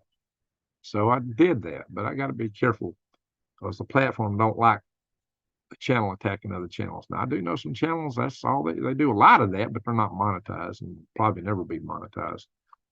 They ain't got no hope of it. And it's a wonder that they're even still on the platform. I really wonder how they're going to maintain that going forward. When will you be back in Arizona, Greg? Well, I got to pack up stuff and get it out of here, put this place up for sale. It's a good thing I've been here this week because if I weren't here this week, I'd have thousands of dollars in damages here because my pipes have all frozen. This place had been flooded out. It'd been a mess. I probably wouldn't even be able to sell this place. So it would have been a catastrophe because we've had some really record cold weather here over the past week. There's still snow outside, for Pete's sake. It did get above freezing today, but you know, it takes a while for that to melt out. Probably tomorrow when it starts raining, it'll melt. Not tomorrow afternoon. Been watching Ben for 15 years. Okay, all right. Yeah, the earth is not done physically that number for millions of years, and I can prove it. Several ways I can prove it, unarguably. So I'm not buying that. Also, let's just say this, you know, now I did a video, my debunking video, there's points I did not bring up in that debunking video, like this whole idea of the sun crust over. The sun, all this stuff gets on the sun and just gets on it and just crusts around it. Have you ever taken lead or anything, put it in a pot and heated it to the melting point? What happens? What happens in the distillery? The heavy stuff goes to the bottom. The lighter stuff goes to the top. What's the light stuff on the sun? Hydrogen. How's a bunch of silicon going to float on the top of a hydrogen gas in an intense gravity field like the sun has? You ever been to the distillery? How's it operate? Gravity. The heavier stuff goes down, the lighter stuff goes up. The sun is like a big, ginormous story. The sun will not crust over. That's another thing. I didn't even talk about that in that video I was debunking stuff on. Yeah, sun crust, not happening. It's not, it can't happen. Physics don't work that way. Anybody suggest that? It's like, oh, really? Show me that. Get me a pot, put some hydrogen gas in it, some helium, and pour some silicon in it, heat it up. Where's that silicon going? To the bottom, like instantly, as soon as you pour it in. There ain't no amount of heat you put in that system and just make it go to the bottom even faster. It's not going to float on top. Sun is not going to crust over. I don't care what you say. I don't care if you turn the helium into plasma. It's not helium. I meant the silicon. It's still going down because everything on the sun's a plasma. If and when our country's water comes back on, there is going to be so many water pipes. Oh yeah, true. You better run. Who said the hell? I don't know what you're talking about there.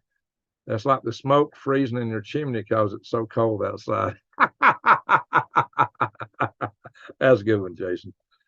Yeah, it's silly. It's just like, what? No. And not even close. Where do you come up with this stuff? And you're out pushing this. And well, most people don't know physics, okay? Most people don't know physics. So because he talks like he knows what he's talking about, I'm just sure of this, and here's all the evidence, and here, and here, and here, and here, and here, and this, and this, and this, and this, and this, and this. Well, you know, guys, golly be, you can take anything and draw points and lines between points and put together any kind of story you want to tell about anything. Or you can take the book Moby Dick and turn it into any story you want to turn it into. Moby Dick, yeah, by doing that. Or you can take a book like the Bible, and you take a verse here and a verse here and a verse here and a verse here and a verse here and a verse here and a verse here and a verse here out of this book and a verse out of that book, and you tell any story you want to tell. Now, why don't you just read the thing?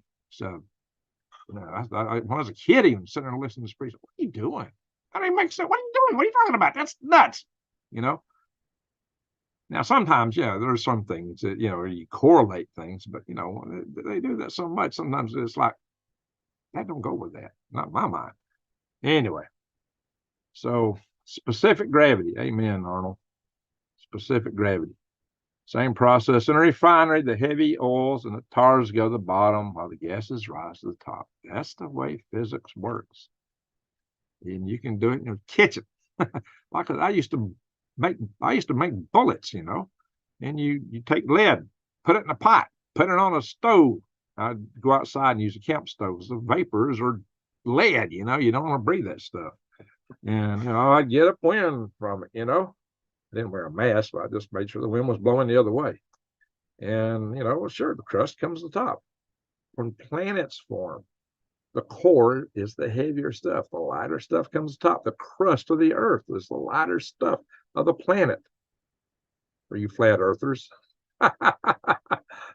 So that's how that works. Heavy to the bottom, light to the top. The entire Earth was probably at one time covered with a uniform crust, like Mars and Venus. But something smacked the Earth real hard. Bam! Now, a lot of scientists at one time were talking about this glancing below. I said, no, I don't think so, because we're missing a lot of crust material. It's like something hits on one side and it all pops off the other. Just like you hang a bunch of marbles down and you connect them with these little, like swing set thing. You take one marble and raise it up and release it. The marble on the other side pops out, right? Well, that's what happened to Earth. And a whole bunch of our crust went, boom, 2/3 of the crust of Earth went into space. And it formed the moon, which has about the same density as Earth's crust. So there you go. The moon is our 8th continent. And it got baked real good out there. But now they found the evidence that what I was saying all along was really true, because they're finding bits of core of another planet around our core. Yeah, we took a direct hit from something maybe as big as Mars, probably a little less, because they said Mars object size much collided, glancing with. If it glanced with Earth, where did it go? They don't find it no more. So that's nonsense. It hit Earth, and Earth absorbed it. Bam. except when it hit Earth, it knocked a good chunk of our planet out. And it formed rings, and they coalesced into the moon. And some of that stuff just went elsewhere. So the moon is part of Earth's crust. Snacks, Barrett, need food. All right, well, we're about to go here. I ate a bag of microwave popcorn. Let's see. Why does it ring like a bell when it's impacted? Because of the way the layers in it alternate. That was at least the story that was put out way back when. I don't think it's hollow. Because it has shown some sign of geological activity. And yeah, I know my buddy Rex thinks it's hollow. I don't think so. LEHMAN'S is the result of an asteroid hit on the other side of Mars. Might be.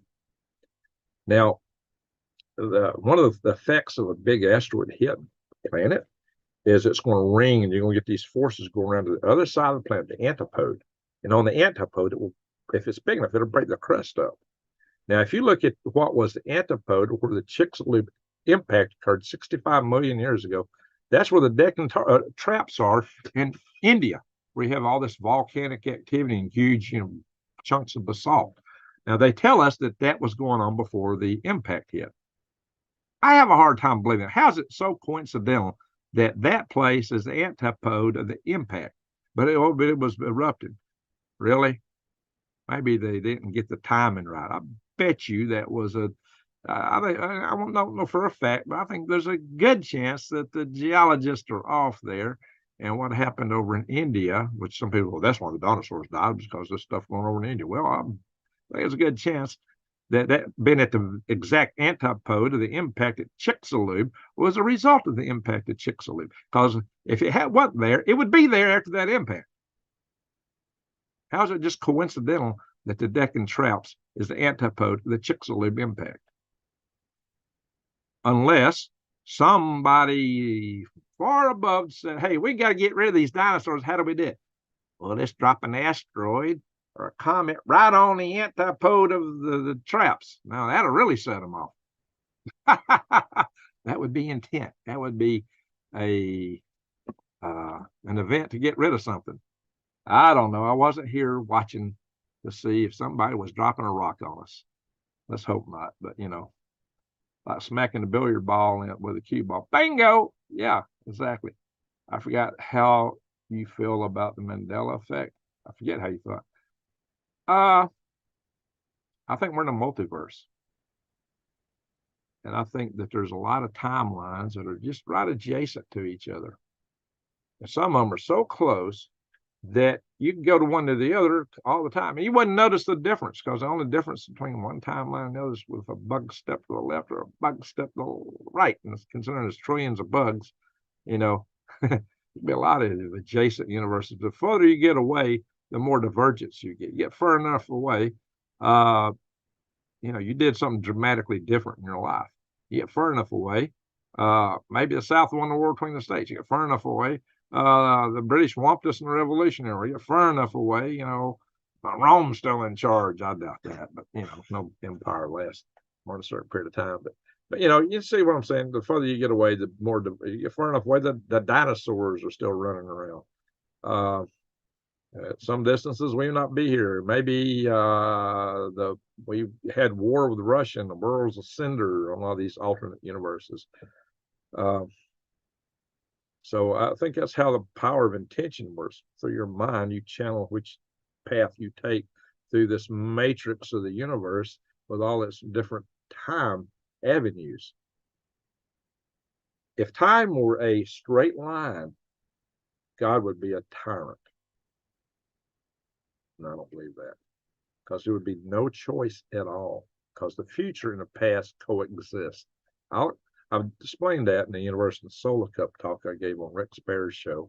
I also talked that on Jeffrey Daugherty's program, and I have talked a little bit on way back when on this channel sometime. And I've got some view graphs I've been working up. I hadn't worked on them in a while to actually do a view graph presentation on that, so you can see where I'm coming from. I think you have choice. I believe we have free will, and I think the universe is a huge multidimensional set that we've worked our lives through. A lot of people here believe in flat earth theory because it's in the Bible. I have a hard time believing that. I believe in the Bible, but I think that maybe they're reading it wrong. Oh yeah, there's a lot of ways to interpret the Bible.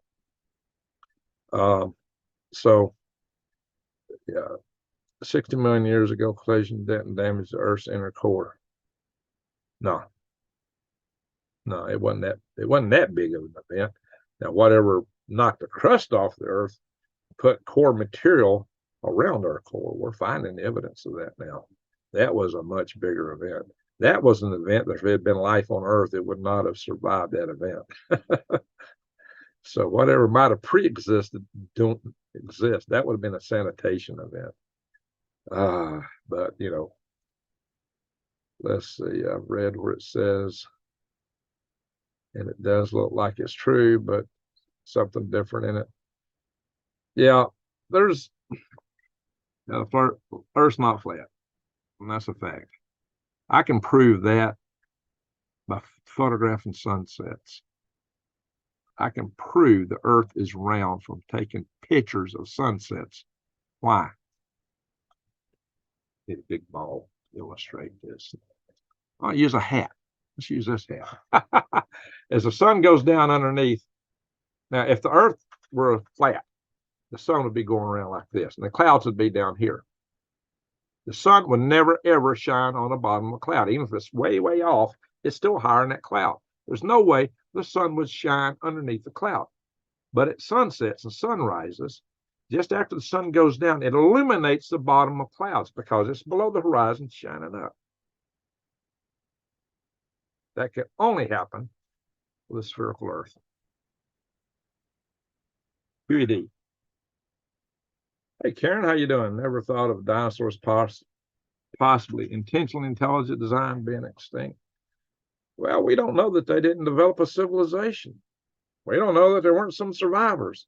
Maybe that's what's flying around in the sky. Me, oh my. Maybe the only survivors are the one that went underground. Ant people that Rex talks about, some of the native tribes. Who knows? You know, there are mysteries in this world. We have some serious mysteries. Greg Boondock, Kent, Super Chat. Let's go back. Well, Boondock, try to Super Chat twice. It's not working. All right, Boondock, let's try something here. Sometimes when people couldn't Super Chat and I made them a mod, they were able to do it. Let's see if that works. But then we've had a couple of mods that said they couldn't do it recently for some reason. I'll add you as a moderator.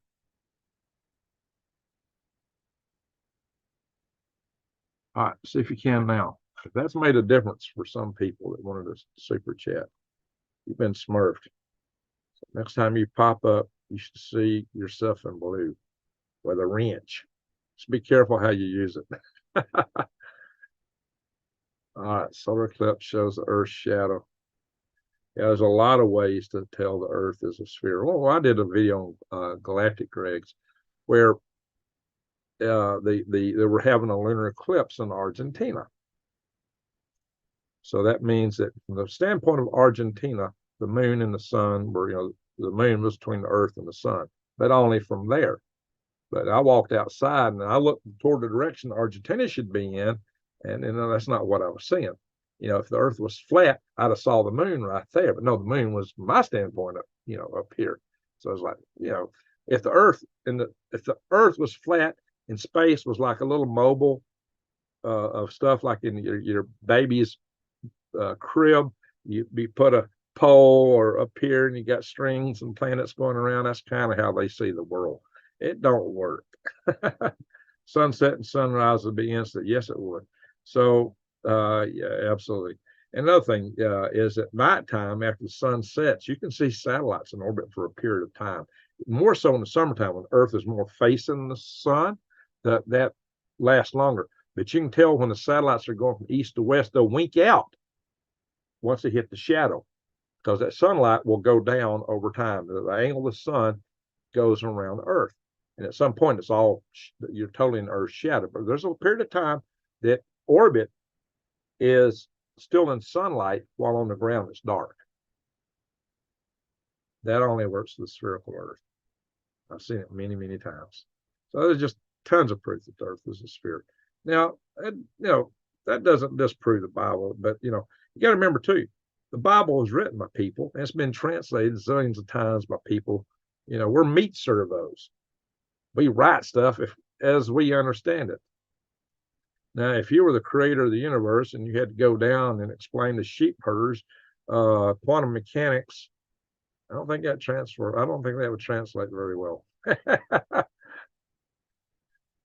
Or it might be coin shaped.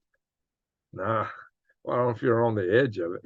If it's turned that way, but then how come you see the same effects no matter where you go? Yeah, it's a sphere. It's a sphere. I've been in Alaska. I watched the sun skim underneath the horizon and illuminate things all the way around.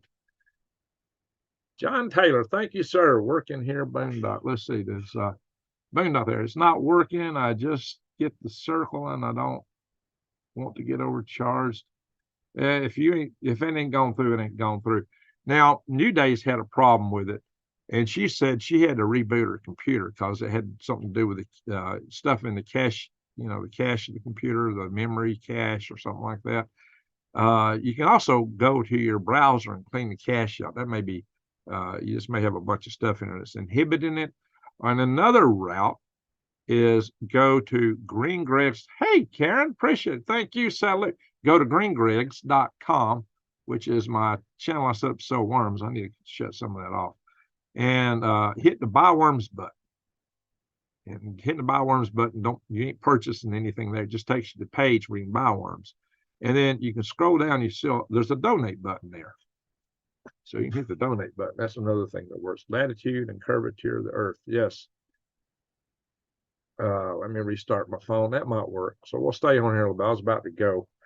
I tell you what, it's already 3:40. I still want to go to Swivel Head News. So let's do while he's trying to, everybody tell us where you're from. And we're going to go Swivel Head News. Peanuts, Nana. Only reason I can't is forgot password.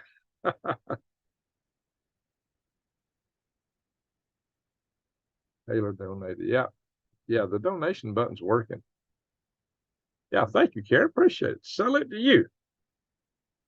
Appreciate that. Let me now if you send money through my channel, it'll come, I'll send my email. And nobody's done that yet tonight. So Bella Vista, Arkansas, Pittsburgh, Pennsylvania is the nearest big city. General Sorrow, Nashville, Jerry Gamble, you're close to me. It's only a 2 hour and a half, 2 hours away. Jackson, Michigan, Naturita, Colorado, Naturita. Hey, Colorado, yeah. Naturita. Hillsboro, West Wokistan. Hey, chewy weather, appreciate it. So, yeah, I did some videos a while back. I showed her about it was West Wokistan and East Wokistan. We're all Indians in the middle. North Texas, Northeast Pennsylvania, says Jesse Wilson. Larry shoots in North Texas. Time where water don't act like water at great depths in the Earth's crust. In the Earth's crust, oh, there is some water inside the crust of the Earth. There's like a whole ocean down there. Up close to the naval base. Okay, Brandy. Rutroy, Elroy. Yeah, you might want to be close to the naval base that the balloon goes up. Logansville, Georgia, Bill Wallace. Wakanda. All right, North Carolina, Wolfpack. All right, Jacob. Mesa, Arizona, John Taylor. All right, very good. Let's see. Oh, you got an ad blocker? Yeah, it might help. Maybe try it again. Oh, debit card. Wait, what's on the agenda for tonight? Well, we talked about some nuke news with Russia and some of what they're going through, trying to figure out how to counter the West, and some other things. The moon. Yeah, we talked about the moon too. Oh, how are you from the moon, Larry? So we're about to catch it on the rewind. We're about to go over to Swivel Head News. It's really late. I meant to have already been there. Knappman's wife, General Sorrow, have family in Butler, grew up in Hampton Township. Larry Smith, water doesn't feel like water when your parachute fails.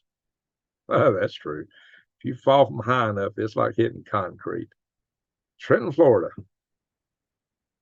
Yeah, you don't want to hit water from too high up. I've seen some guys die and go in the water and hit a belly flop. That may be because the force is distributed over a larger area. Maybe that's better, but ooh, belly flop. I don't think I'd do it. Not from the moon. I just visit there. Now,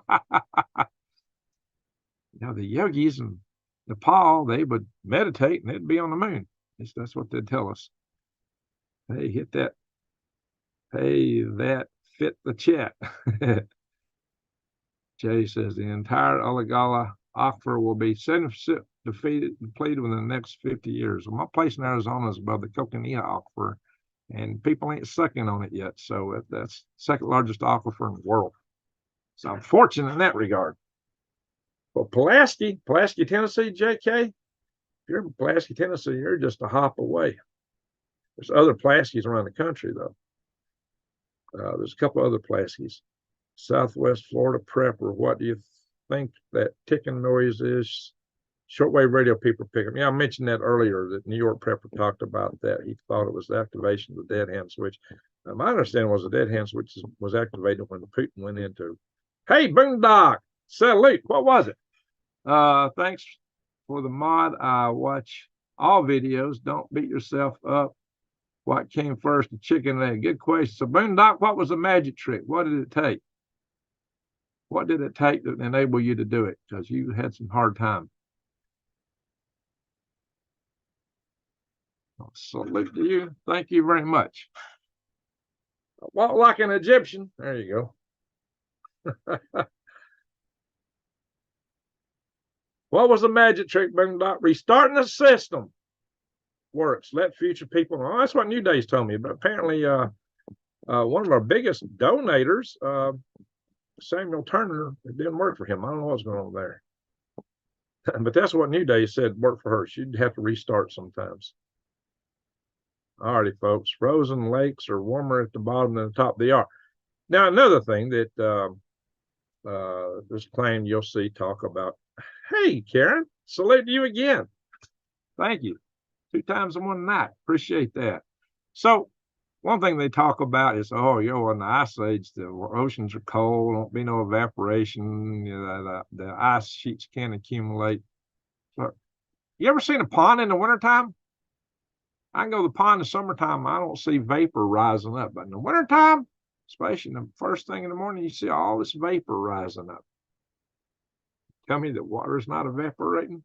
Maybe because the water is warmer than the air, but the ocean is going to be warmer than the air a lot in those kind of circumstances due to the currents underneath the ocean and the fact that it takes a long time for the ocean to give up all the heat that's in it. So, yeah, it's not really. Plus, even ice will sublimate, Ice in your freezer evaporates. You ever put ice in your freezer for a long time? You notice how it's like getting smaller and smaller and smaller? It sublimates. I talked about that on galactic grades, the sublimation of ice. I didn't go into great details. I didn't draw the analogy to the freezer. I meant to do that, and I forgot about it. But it does that. Ice will sublimate. Yeah, stuff will evaporate. Water evaporates even when it's cold. And that's in dark freezer. But another thing they found is light energy without heat, cause water to evaporate. There you go. You still get water evaporation. Glen Allen, Virginia, temporarily but mobile home to Vallejo, California. Trying to make super chat goes through. Not sure working with it. Well, yeah, you just super chatted twice. So you're moving from Virginia to California. All right. Yeah, I think Trump is, Bill, so far. Let's hope nobody, there's some bad rumors going around out there. Yes, remote viewing sure saves a lot of rocket fuel. Yeah, but they only seem to have vague images, they try to describe them, but I don't know. Well, it's kind of like looking at something. It's like Would you want to go on hike by sending a robot to look at stuff, or do you want to go there personally? Well, you don't have to hike. I got a drone. I'll just send a drone down the path through the woods. Well, that you get some nice views. That's pretty, but there's nothing like being there. I can make beer sickles in the freezer when I forget and leave my. I've seen that. There was a time I would have a few. I don't do those anymore. I can't. My whole heart will go to the racetrack. If I have more than 2 beer, I'm in trouble. I can't even come close. If I get a buzz, I'm in serious trouble. No, I can't do it. I just can't do it. I don't go there. I only drink 3 things: coffee, tea, and water. That's all I drink. That's it. Greg, how do I kick these grateful dead hippies out of my backyard that keep eating my tomatoes and showering them in my garden hose? Well, boondoggle, maybe you need to move. Or if you seriously got that, you can evict people. You might have to talk to the authorities there. Jago, were you ever a fan of Art Bell? I always thought Art Bell was interesting. A little bit out there, but he's always been interesting. So, yeah, I would listen to him at nighttime. I was driving cross country because I used to like to make my long trips at nighttime, especially driving here in the Southeast when it'd be hot. But, he'd be on the radio in wee hours, and that'd be who you'd get. All right, guys, let's go to Swivelhead News. I didn't want to be on here so late. Now, we need to be quick over there. I want to do a quick newscast over there, some things to talk about. Either that, or I could, to make it timely, let's just do it. So we had a long conversation here. Let me show you where we're going next. Bam. Swivelhead News. This is the channel we're going to go to. So I like to see, we got 207 in the room. I like to see as many of you as possible over there. Get a shovel and see if they hightail it. Oh, there you go. Water cannon. Noise, I don't know. Wax conservative on them. They probably hate that. I don't know, for real hippies. Of course, there's some conservative hippies. All right. So, Swivelhead News. Thank you, Michelle Young. There's the link. But normally I don't drink. All right, there's the link, guys. Click on that link. I'm going to be over in a little bit. It just takes me a couple minutes. It'll take me maybe 5 or 10 minutes. I'm going to post a thumbnail picture of this video.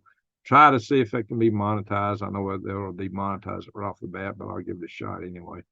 And then I'm going to Swivelhead News. So give me a few minutes and I'll show up over there. So hang on, guys. I'll be there. We need to get through the news fast over and make it a quick one because it is late. It's almost 4 a.m. here. I got to get in bed and take a wink and pop up again tomorrow and do some stuff. So, all right. See you at Swivelhead News. Thank you, everybody, for watching. Let me hit stop the share here. Thank you, mods. Thank you, super chatters. Wow, y'all made it a great night. Really appreciate you, every one of you. Thank you, everyone, for watching. You can, share my videos. That'll help a lot. Just share my videos, comment on them after they post, comment on other people's comments, and take care of business. Consider it an intercession like the old movies. You would stop halfway through, and you'd stop and go get popcorn, go to the bathroom, and come back. Remember those days when they actually were changing the film reels out? So consider this the intercession or the halftime show. Go out and get you some coffee, popcorn, answer Mother Nature. And we'll be back here in a few minutes on Swivelhead News. There's almost 200 in the house. I want to see you all there for a change. All right. Thank you, everyone, for watching. And till one and all.